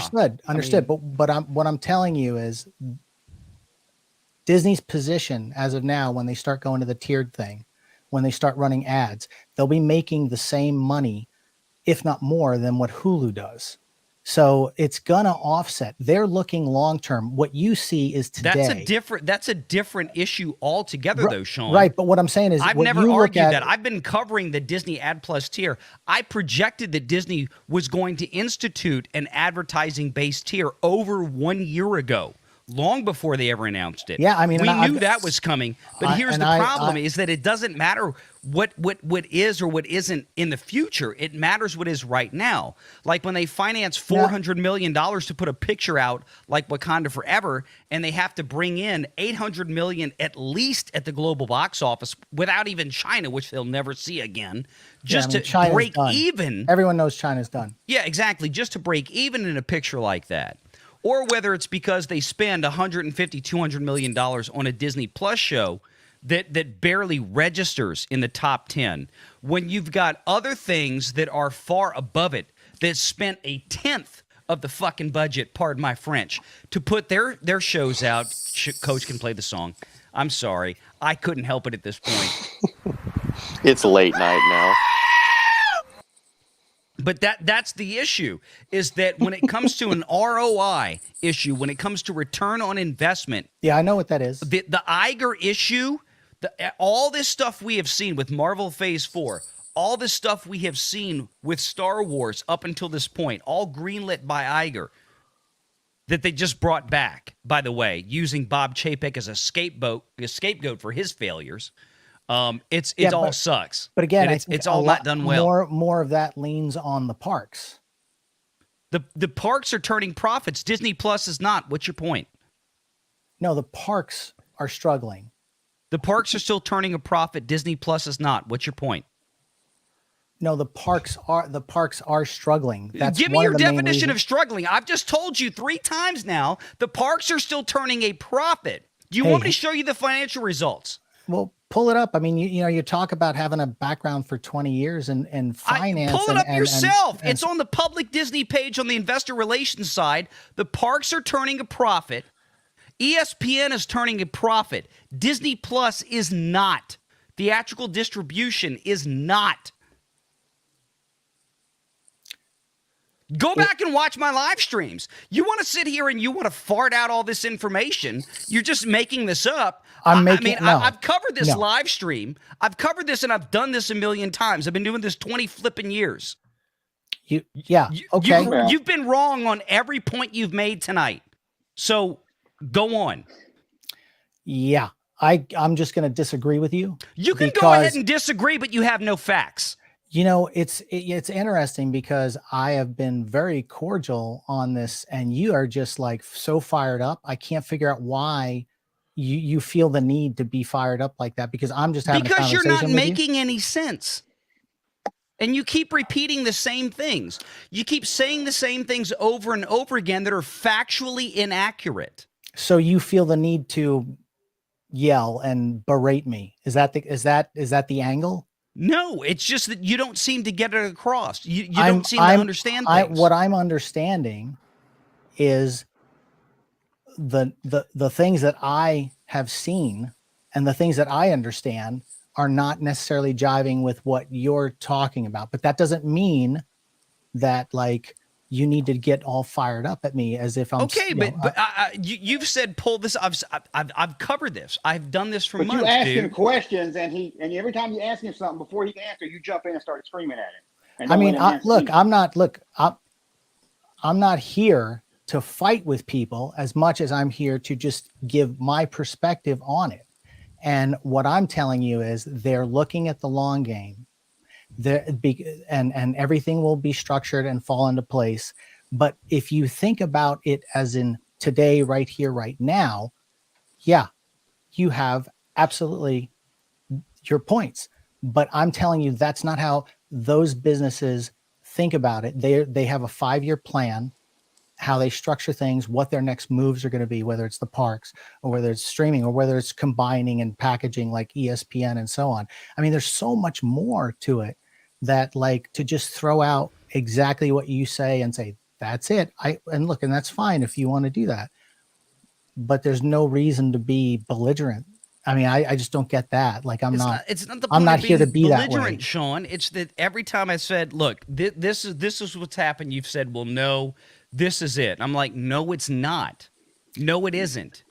But the statements you have made are factually inaccurate. And that's the point. But what I'm saying is there's about 8 different ways to skin a cat.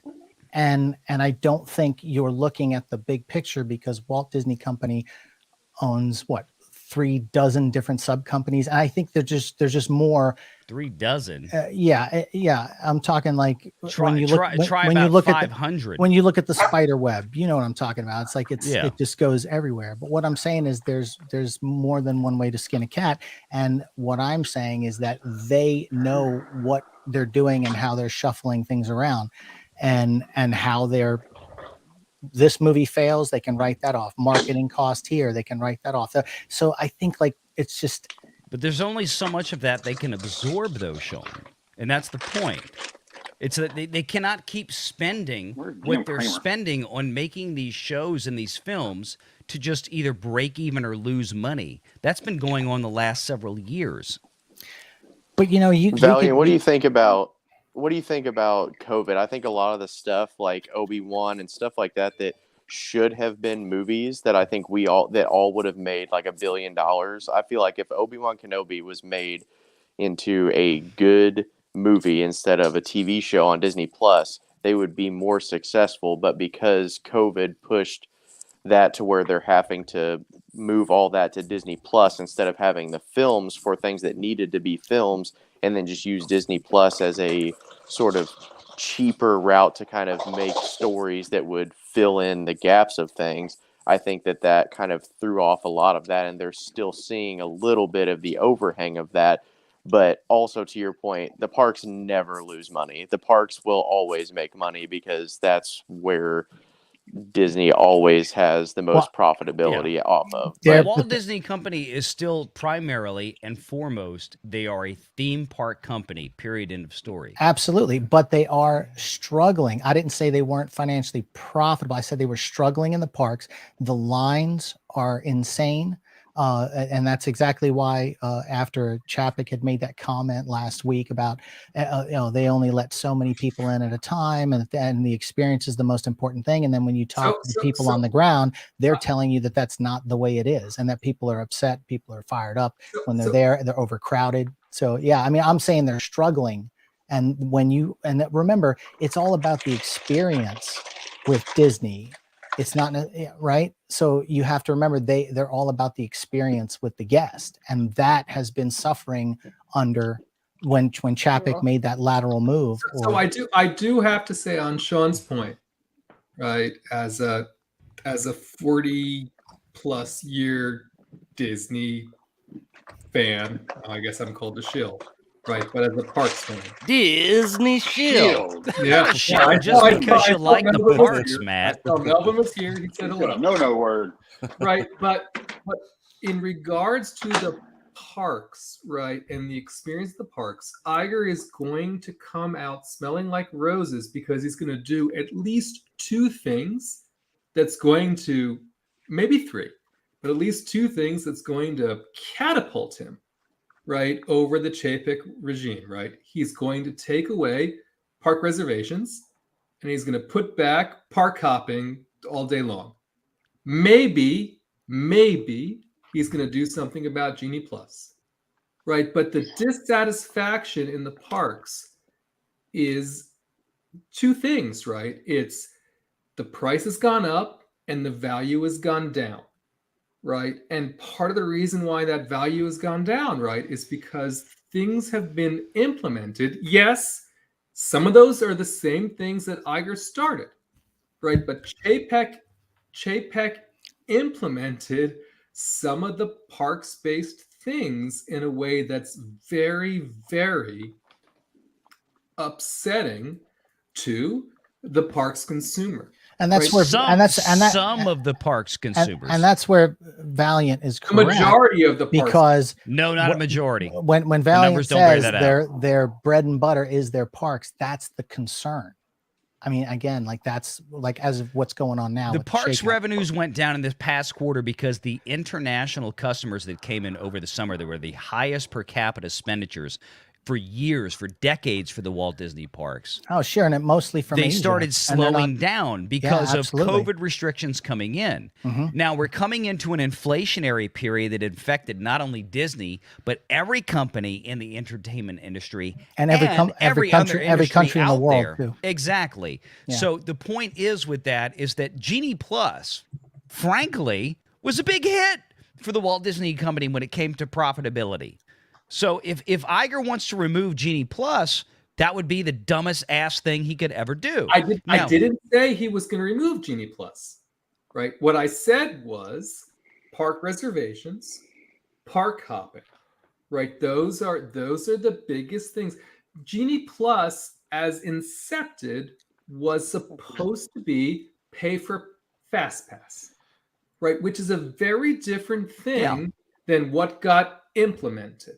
Right. And Chapek took that to the nth degree with the data. And it was the first time ever. It was $29, a person. I mean, he supersized the idea. Right. So I'm not saying that I think Iger is going to get rid of the Genie Plus concept. Maybe he'll rework it in a way that's a little bit more economically viable to the majority of the folks that attend the parks, right? But but the parks and the magic behind it is it got Chapek killed it, right? Under the cost, right? Under the dollars, under the products, under the monetization, right? And that's why I say I'm not going to go into a lot of things that you've said valiant about Iger, which I totally agree with you, by the way. But I'm saying when it comes to the parks and when it comes to the cast members, he's going to be a big win. He's going to be a big win before it's over. Does it matter enough? We'll see. All right, let me break in here real quick and just say, hey, I look like Junkman. Hey, Let me I'm just say, happy no one first said- of all, we were talking Andor, and the conversation kind of changed to the financials, which is totally fine. That is totally fine. Nothing wrong with that at all. I like the spirited debate. It is, and we've moved on from it. It's good, and I appreciate that, guys, very much. We have not heard from Ghostwriter yet, so let's get Ghostwriter in here, gentlemen, to give his take on Andor. Hey, y'all, what's up? What is up, up? Ghost Rider? Thanks for being patient, brother. Thanks for being patient. I'm a jarhead. I'm no stranger to hurry up and wait. But all right, so I also have I'm also of the industry. I'm not a financial guy like Valiant, or I'm not sure what Sean said he did. I kind of left and came back when he jumped in here. I'm a story guy. I'm a writer, hence the name. What I can tell you is from my observations, when Valiant was speaking, I said it earlier, Andor, I believe, is suffering from what I call the Last Jedi effect, just like Solo did. Solo was not a terrible movie. It was lacking here and there, but all in all, it wasn't terrible. What the problem with Solo was that the god awful sequel trilogy, which had nothing to do with Solo. Yeah, it definitely hurt it. Yeah, that and the release But yeah, date they hurt came too. back to see Rise of Skywalker. I still don't figure that out. And no Harrison Ford hurt it. Well, yeah, I mean the release date. I mean, they chose, instead of airing it during Christmas, which would have given enough time for the people who saw The Last Jedi, like myself, that weren't happy with it. It would have given us time to breathe. But they chose Mary Poppins because, again, it was a Disney brand that they thought would reignite that movie, and it was a bad move. They should have. Solo should have been a Christmas release. Yes, absolutely. Yeah. Then you have the you had Mandalorian, and all the fans, everybody, pretty much almost the entire fandom was back on board. Then we had the Bad Batch, which was, it was not terrible. It was okay. The first couple episodes were very promising. We all know how much Nick loves Omega. Yeah, I never watched The Bad Batch. I never watched it. I don't like the animation style of all that stuff. Thank you. Who said that? Yeah, I did. I've never been able to, even when they started with the Samurai Warrior type cartoon stuff back in the day. No, not the Visions. The original Clone Wars. Yeah, I was never a guy that liked. I never liked that square, like geometric looking CGI, like the Samurai Jack. So anytime something happened in Mandalorian or whatever, or people were like, oh, you have to go see this, I would just go on YouTube and find a clip to figure out what hole I needed to fill in the storyline. Yeah, I never wasted my time with all the rebels. So and all that Sean, curiosity, did you watch Tales of the Jedi? No. Okay, because I was going to ask how you found Tales of the Jedi animation style. I actually like Tales of the Jedi. I haven't watched. Someone else hates that animation style. I haven't watched it yet because I just finished a full season of a TV show and I was working about 70, 80 hours a week. And so I sleep about 5 hours a night when I'm on a show, and I just don't have the time to watch content. So now that I'm done, I'm getting caught up, but there's so many other things that I'm trying to get caught up on. Like Andor was something to get caught up on, but also I have a 3-year-old and she wants to watch Encanto for the 100th time. And I can't tell her no when I put on Disney Plus. So anyway, that's that. So just a side note, how for the folks who've watched Bad Batch and Clone Wars and Rebels and Tales of Jedi, how do we feel like the animation style of Tales of Jedi compares to what we're used to? Good, better, the same, worse?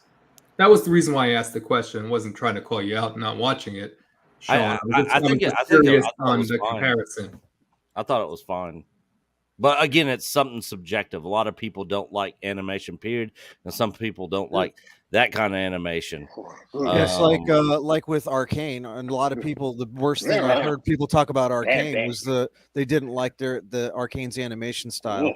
Yeah, I love it. And for me, I did a lot of voice work in the 90s on a lot of Japanese anime. So like for me, like I lean towards the really high-end drawings and instead of this CGI thing. It's just a preference. That's all. So. Absolutely. I don't want to see a clone trooper live action or cartoon.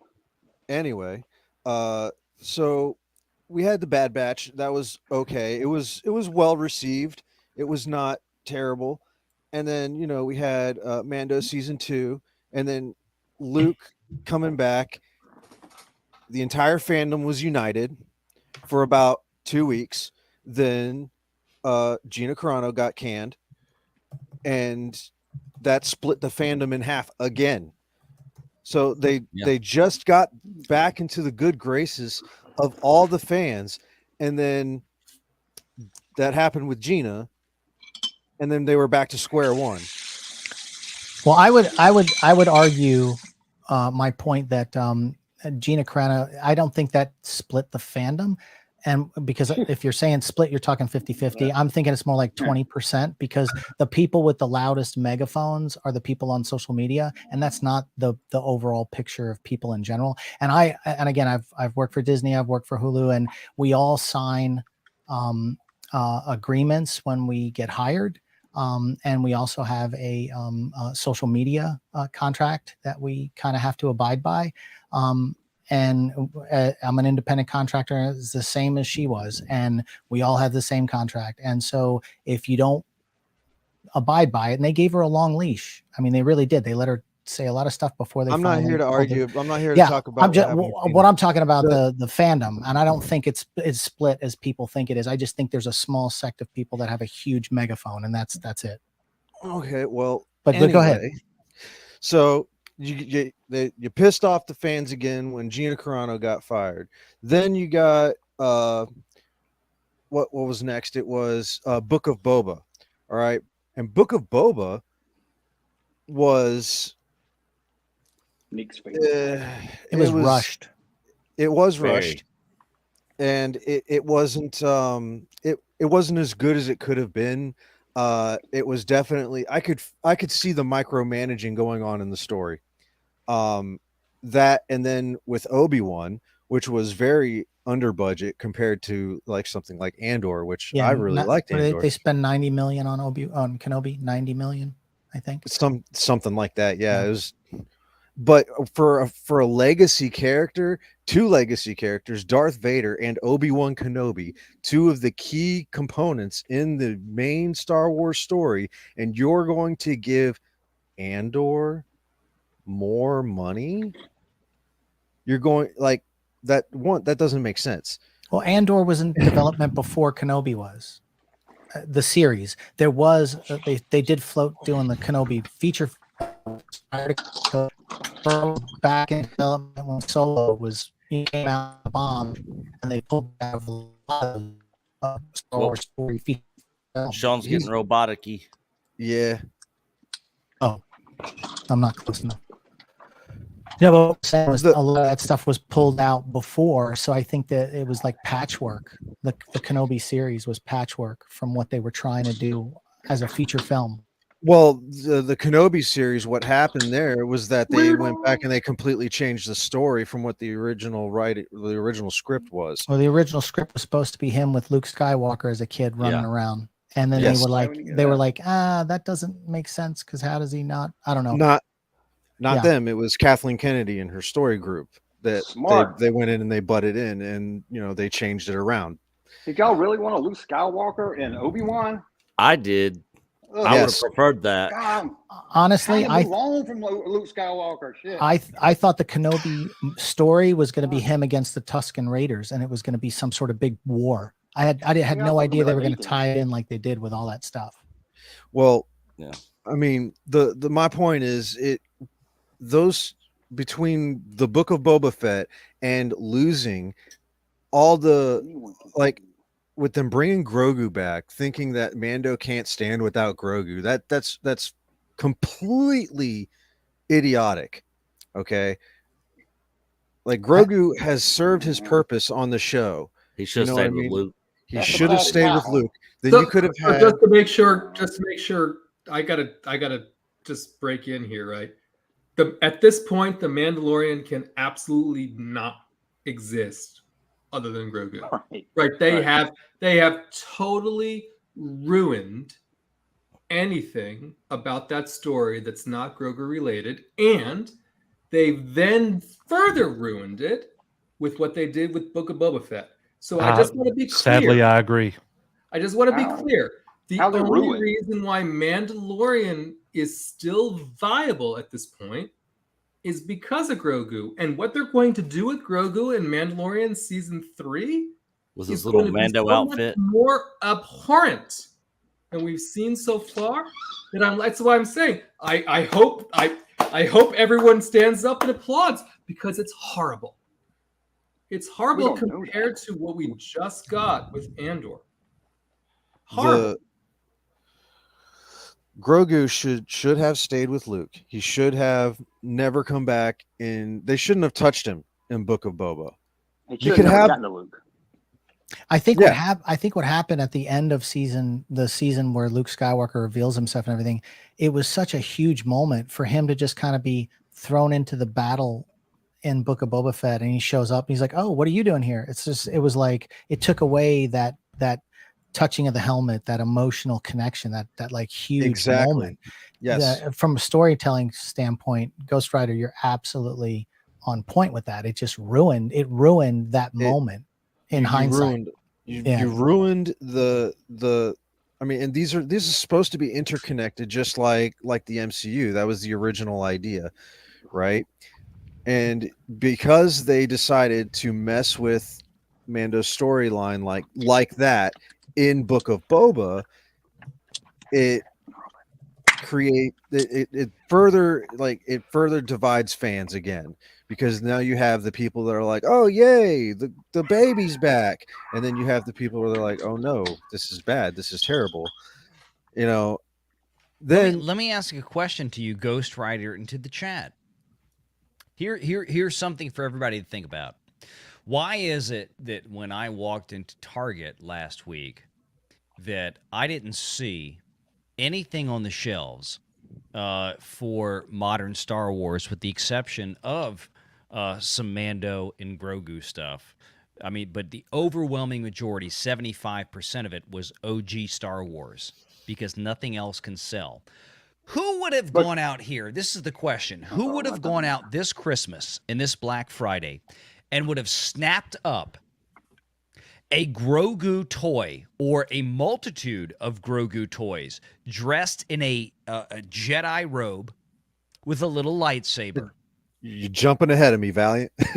There you go. You know where I'm going, Ghost Rider, don't you? Yes, I do. And where was that commercialism? That should have been another fail. And it was, and because the micromanaging that was going on in Lucasfilm, taking Grogu away from his place in the Jedi with Luke Skywalker, how many toys could they have sold with Luke and Grogu? Like those pairs, they sold their Mando and Grogu pairs. I bet those Star Wars toys don't sell.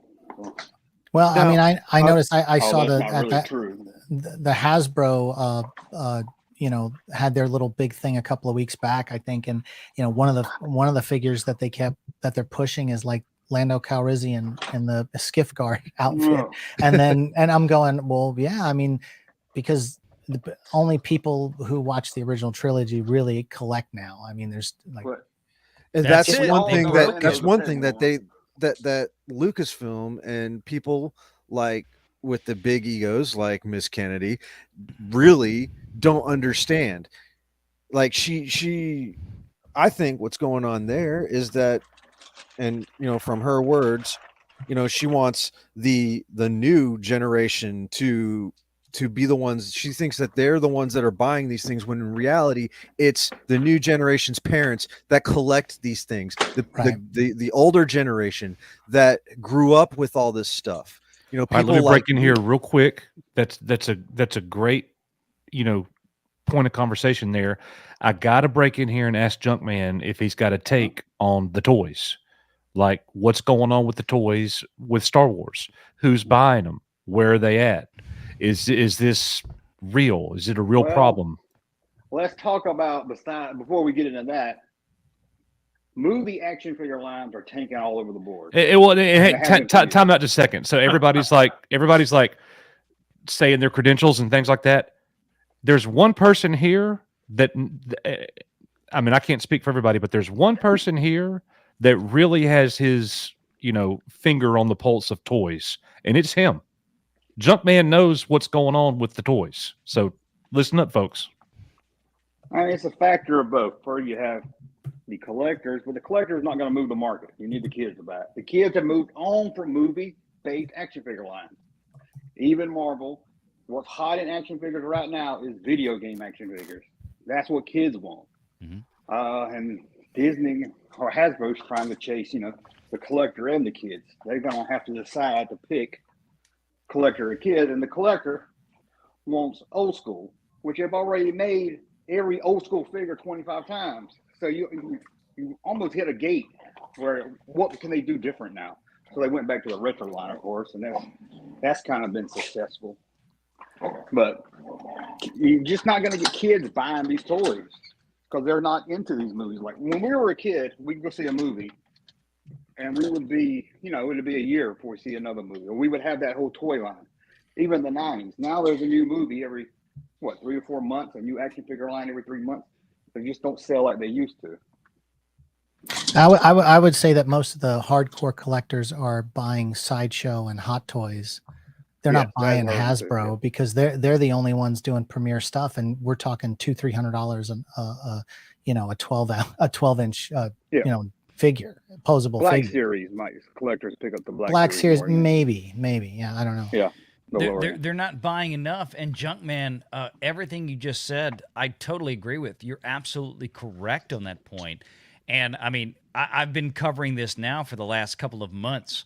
We have had very high level sources from, I won't say from where, but people can make their own inference from this. We've been contacted by very high level sources from major toy manufacturing partners of the Walt Disney Company with incredibly specific information regarding some of this stuff. And Disney's licensing fees coming back from these partners have dropped in excess of 30%. Orders have dropped in excess of 50%. And that's because Marvel, Star Wars across the board. Go look at what is on the shelves right now. This is the biggest gauge. I took another series of pictures again this weekend, as I have for the last 2 or 3. The changes on the shelves just at my average run-of-the-mill, and I live in one of the most average cost of living areas in the United States of America on a macroeconomic level. I can show you what's there. And it's mostly Legos, and the Lego stuff that they have out there that is related to Disney is in-game and before in-game in terms of Marvel, and it is 95% OG Star Wars.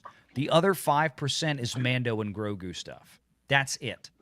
They know where their bread is buttered. They know where their money's made. And when you make properties like we've seen in recent years from Disney, they're making it's like the old Mel Brooks joke, right? From Spaceballs.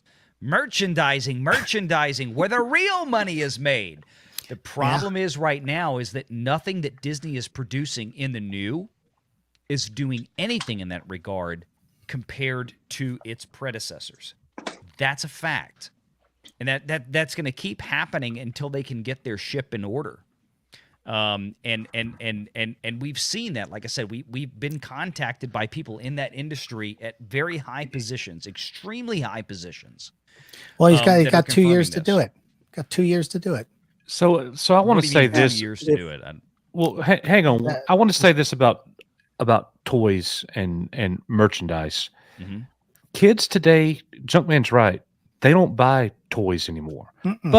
But when Star Wars comes out with a new video game, they'll be doing just fine. Yep. That's a golden goose for them. When Jedi, what's it called? Fallen Order. Fallen Order 2. When it comes out, that's going to be huge. You know, that's what all the kids are going to go buy. Kids still buy Spider-Man. Kids still buy Steve Rogers. Kids still buy Tony Stark, Iron Man.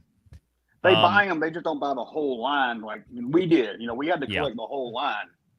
And now it's just, let's get the main guy. And buy them all, Junkman. Right, buy them all. Exactly, Junkman. They don't buy them all because the newer characters that they're trying to force in there are just not saleable.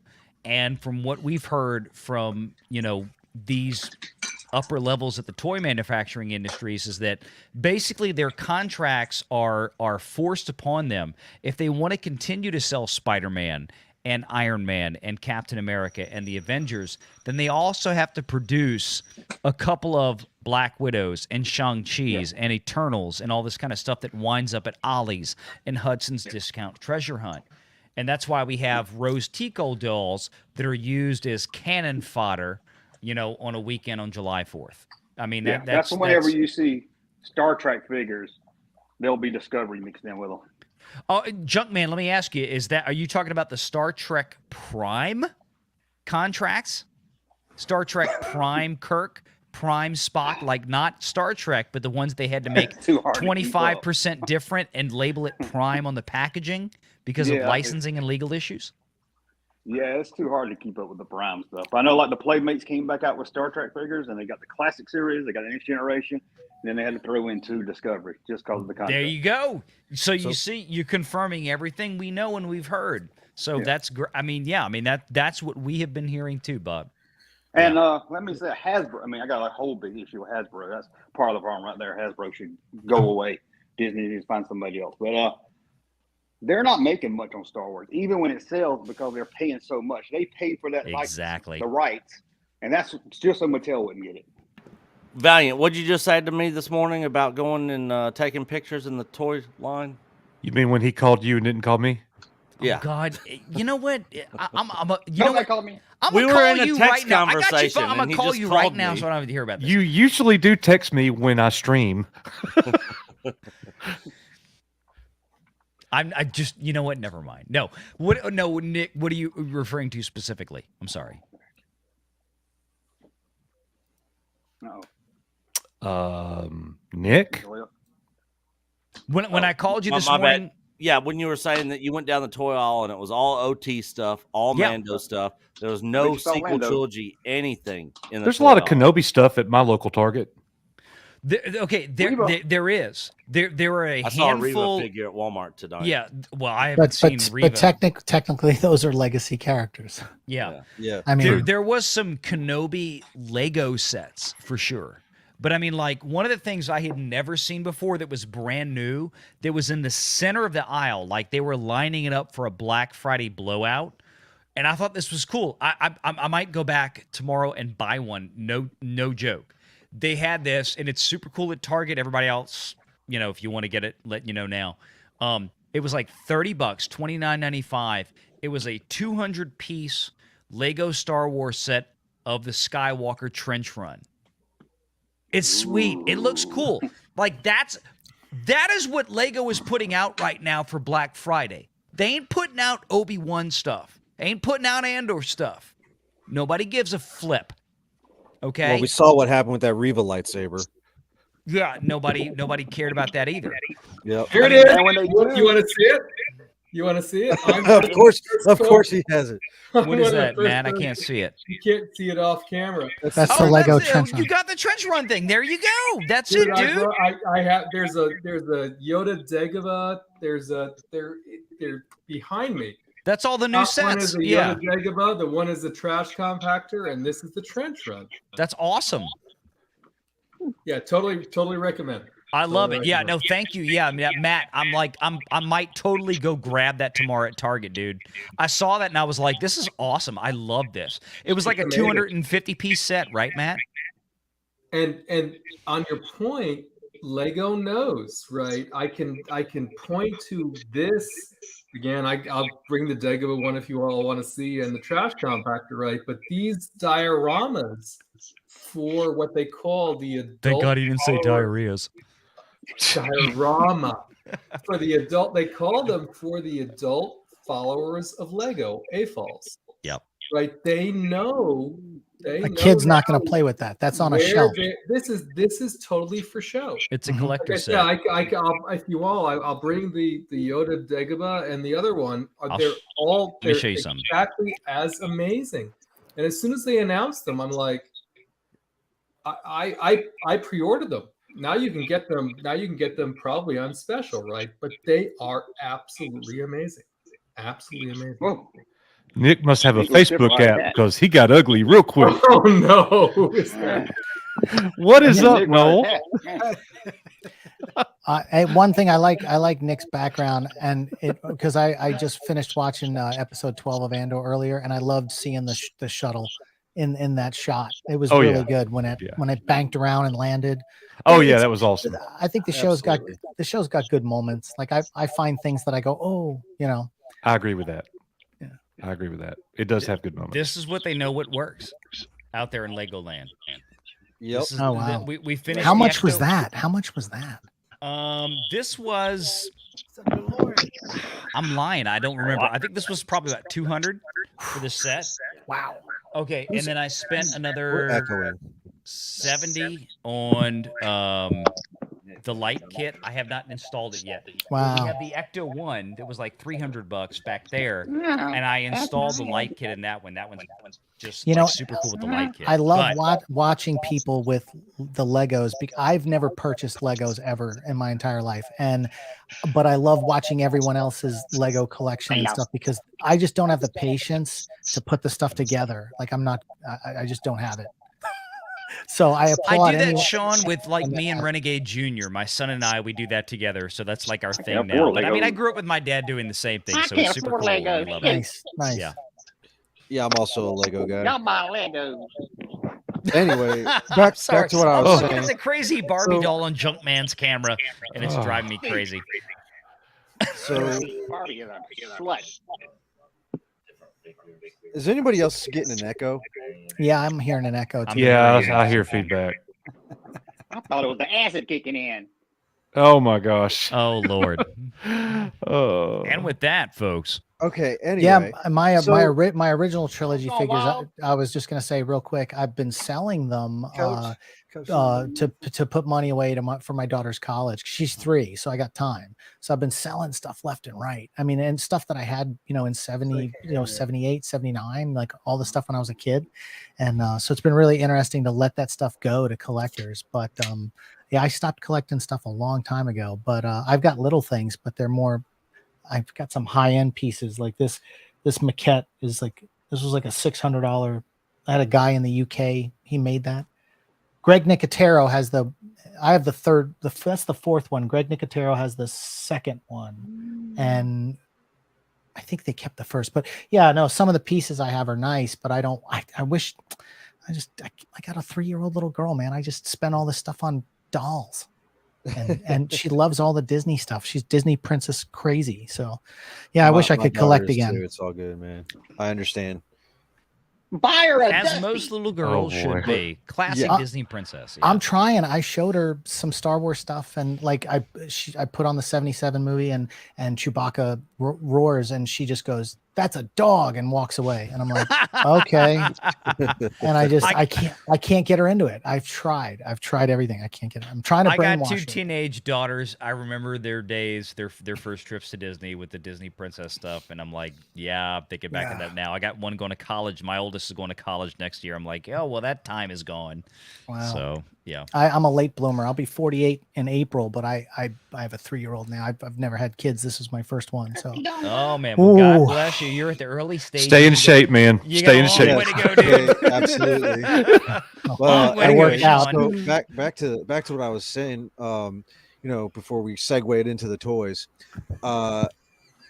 So Andor, we get to Andor, and now this show is a really good show. And had they stuck to like the original script with Obi-Wan, had they actually not did Mando the way they did in Book of Boba, if then Andor would probably be doing much better than it is right now. Like it's a good show. It's very nuanced. It's very it's definitely a show that you have to pay attention to. But it does have stuff for everybody in there. Like somebody like me that loves the deep lore. I've seen so many Easter eggs, so many references. They canonized the Rakatan Eternal Empire in Andor. Like that's huge. They officially have holocrons. Sith and Jedi holocrons are officially canon because of Andor now. Before, the Sith holocrons were canon, but the Jedi holocrons weren't. We got so many awesome things. The Cantwell class Star Destroyer is canon. The fact that they have countermeasures now is pretty awesome, I think. And it's quite brilliant, honestly. They just shot a bunch of rods at a freaking graviton emitter. It's interesting that that the writing is so strong on Andor, whether people like the show or not. People can't deny that the writing is not strong, but how they would miss something on the Book of Boba Fett, like the Sarlacc pit could struggle to pull Lando in, but then can grab the Slave One and pull it in. It's like where was the care in that? Like, how do you miss that? Like, how it's almost like there was like it was for that. What it seems like to me is that it's almost like there were like competing writers on that show, which is why it's so discombobulated. That's what it feels like to me. But it seems like Andor is written with more care, with all of the what is it, 2 writers that are going back and forth on each, or is it just it's Gilroy throughout the whole thing? But how many directors they have? They have several directors. Okay. At least 2 that I know of.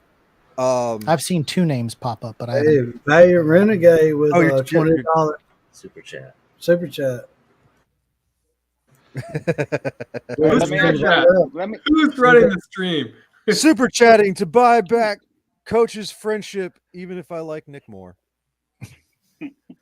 Well, thank you very much, calling Valiant, sometime. for that. We appreciate that very much. And Showroom Sabers with $1.99. Thank y'all for y'all's time. Much love. God bless all. Thank you guys very much. We are UR Echo Base Network, and this is for Are we you. done?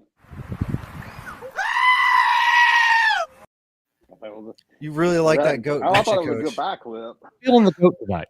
I really am. But anyway, so yeah, like this last episode of Andor, I heard some people say it was lackluster. Look, basically what we got with this last episode of Andor, if anybody knows their history, what this was the Boston Massacre of Star Wars. That's what this was. Yeah. Let me ask y'all this: because Andor's not doing as good in rating, does it tell Disney to go back to the type of shows like Boba Fett, like Obi-Wan, that's what the fans want? That is not what the fans want. I know, but is that the message Disney's going to take from it, though?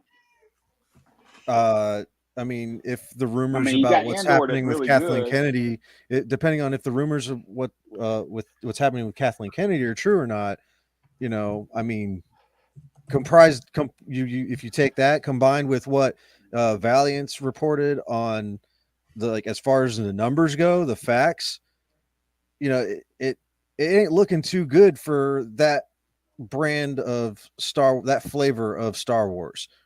Yeah. So hopefully, fingers crossed, we start getting actual more stuff that's written well like Andor, and with a little bit of adventure like Mando. If we took the writing of Andor and the adventure fantasy stuff of Mando and combine that together, we would have excellent Star Wars that everybody could get behind. I guarantee it. Most people. And We are talking about the Star Wars community here.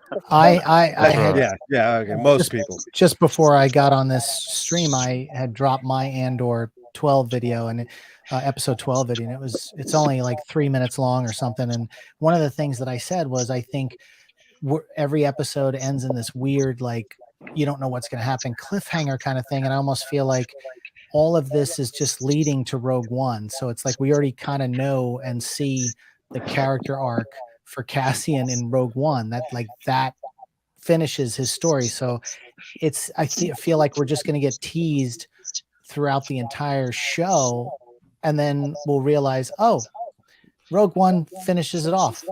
Well, yeah, absolutely. And for me, I just have to break. I have to break in. It's not just teasing, right? That's the whole point of the series. I know it's cliffhanger stuff. It's leading up to Rogue One, right? And so, in some ways, I feel like it's not hitting for some folks because they're like, I don't know anything about this, and for other folks are like, well, we know what happens to Andor and not invested in the story and all the rest of it, right? But the whole point, the story the of Andor, point of this series is leading up to Rogue One. That's the whole reason why Gilroy's doing it, right? But what I feel like people who are watching it are expecting things to happen that. And I can't put my finger on what they want to happen, but when nothing happens, they're like, well, where's this going? I know exactly what they want to happen. They want lightsabers and yes, stuff like that. They want lightsabers. Yeah. They want cameos. They want Baby Yoda. They want the Mandalorian. They want all of the other things that they said they didn't want before. Now they want them. Yeah. Right. Because they're like, no, we got a story, and it's planned out or whatever. They're like, nah, fam. And I want that other stuff. That junk man a comment earlier about will they revert back to we went in the wrong direction, because like they wanted more dramatic stuff, they wanted more highbrow cerebral entertainment, because they didn't want all the goofy stuff like we did in Book of Boba Fett, and then everyone's complaining they're gonna go back to like giving us the battle for Endor, like that kind of stuff. Like I don't know. Is there a writer out there that can crack the code to have a more adult, seriously themed show, which would include enough things that we think of as Star Wars? So, is there somebody out there that can do that? Hi, how you doing? I think they're close on this one. How's it going? Name's Ghost. Oh, well, I'm not in charge of hiring. So, Coach, if you want to show, I brought my Dagobah and my I'm on Legos. I'm a huge Lego guy. I brought my. Oh, we're bringing out Legos. I'm going to get the Ecto. No, listen, I want the TIE bomber. I brought the Dagobah. Look how great this is. Ooh. I got my Gauntlet class Mandalorian Starfighter here. I brought the Dagobah. It's amazing. Right? Again, this is what Lego is doing, right? How long did it take you to build it? Well, you see all these green ones? You see all these green pieces? Those are all ones. It took a minute because you have to put all those in. If I don't put them in the right place, I'm so anal. I'm like, nope, got to start over, right? So this is the Dagobah one.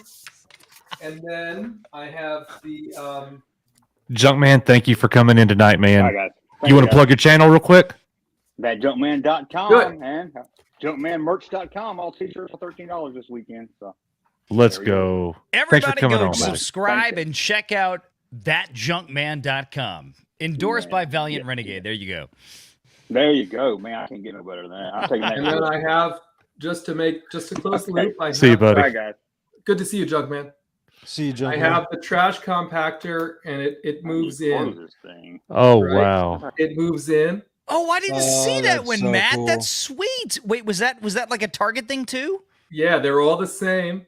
Oh, I And gotta get then that one. Okay, Trash Renegade Juniors. compactor again. There's 3 of them. There's Oh, trash that, compactor. I'm sorry. Rye. Renegade Juniors is better. Okay, he's There's like trash compactor. There's Dagobah. Just- And then there's the first one that we talked about on the diorama. And then I'm not going to bring it, but there was one from before, which is the Darth Vader in his chamber. From Empire Strikes Back. The thing comes down. He's there. I've seen that one. And he's choking them out or whatever. Those are all. That was the first one in this diorama series. And then this next year, the rumor is they're going to do an Endor one, speeder bikes. And there's a couple more coming, but I can't recommend if you're. I if want you're that old, one. If you're I old want to farts find like, that if, one. If you're old farts like us that like that is you so got cool. $60 around or so much. I mean, these are amazing, and they make awesome display pieces. Awesome. Well, guys, that's gonna be the end right there. Go buy you some Star Wars Legos and have a great Thanksgiving. I'm gonna let everybody kind of plug their channels. Thank you guys for coming on tonight and all of this. It's been great. I could just sit back and listen. So I thought it was going to be everybody coming on here and attack me and Nick because we didn't really like Andor that much, but it's not turned out to be that way. So people just kind of left us alone, but it was awesome. Thank you guys. Let's see. Let's start up here with Ghost Rider. Hi, I'm Ghost. I don't have a channel. I just like hanging out with Coach and Nick and, giving them a hard time sometimes. Oh, you do that. Thank you, Ghost. Yeah, but I love you, Coach. Oh, I know, brother. I know. Karen, anything you'd like to say here at the end? Well, just to say that thank you for letting me participate. I'm an old lady, so I have to throw in the old lady perspective, but I've been Star Wars fan since day one and collect almost as much stuff as some of these guys. Thank you very much, Karen. We appreciate you being here. You did a great job. And I try to watch and comment otherwise and keep up with what's going on. Okay. Awesome. Thank you. All right, let's move over to Valiant. Oh, me. Hi. No, we're all good here. No, thanks for everybody tuning in tonight. Make sure you've hit that like and subscribe button for Echo Base if you have not yet. And keep following this channel. And there's Jackass in the background. You want to say hi, RJ? My channel's better than my dad's. Ha. Oh, and there we go. Well done. Well done. There he goes. You can follow Renegade Junior Gaming on YouTube as well if you really want to. He got his computer taken away recently. Bravo, Junior. Bravo. He's been a bad boy, huh? It happens. Oh, he had logged into my account on Steam and Roblox and spent about $400 on my credit card. Oh. Busted his ass. Yeah. So So Probably got like a purple pony to run around Roblox in. Or something stupid like that. So anyway, no, thanks for everybody for coming in tonight for Echo Base and supporting my family here. One of the very first channels that I was ever a part of, and will never forget. This is a great place. We have fun debates, but at the end of the day, we're all friends, because this is how things should work. But look for Echo Base this Sunday afternoon live at 5 Central Standard Time. We're going to be doing the Andor wrap up, and of course, we have some Disney business issues to go back and dive into, and I'm sure that's going to be a bunch of fun. So stay tuned. That's all right. Thank you, Valiant. And Sean, your first time on the channel on a live stream. It was First fun. and last time. Good to see you, Sean. Oh, stop it. He'll come back. No, I had a blast. I had a blast. I mean, we didn't get a chance to really get into anything like, at least when I came on with Kathleen Kennedy or any of that stuff. That'd be fun to talk about next time. But I had a good time, and I enjoy popping in and watching your streams when I have time. Oh my God. And my channel's just for fun. It's a hobby. I work so much in the movie business all the time that I just don't have time to invest. So I only ramp up content when I'm in between shows, and it's just, Yeah. so it's just, you can subscribe or you don't have to. It doesn't matter. But no, I had a good time. So happy Thanksgiving to everybody. Thank you, Yep, Sean, thanks for very being here, much. Sean. Yeah. All right. And the guy who really runs the place. Oh, well, you know, we are Rispin Base Network. It's always great to be here and see. Jesus, the hubris on this guy. No, all kidding aside, what a wonderful stream. Good to see Execute everyone Order 66, here. Coach. We did a good job, you know. It was good. We all agreed Andor is the best series. So for me, All right. Well, on that note, we're going to go ahead and close this I got thing. it on. I got the Andor merch on. We're all good to go. Nick, anything you want to say while we're closing out here? No, thanks everybody for being here. Thanks to mods in chat. Thanks to all the people that jumped in on the panel. Thanks to everybody that sent super chats.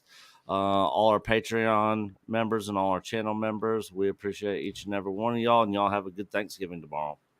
And when you lay down in your bed tonight and you close your eyes and you get ready to go to sleep, don't fart under the covers. You're gonna remember this moment right here. Oh no. Coach and Nick from Echo Base Network, thank you so much for being here with us tonight at Echo Base TV, where community happens. But seriously, don't play Dutch oven with your wife. She won't appreciate it on Thanksgiving.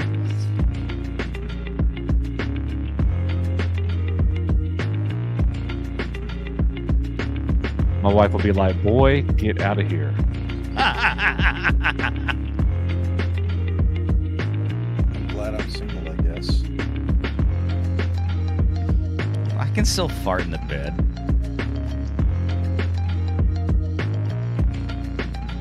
I'm well versed in the art of silencers. Just blow it out the side of the sheets. Sometimes I cough really loud on purpose as I let one go to mask it. You know what I mean?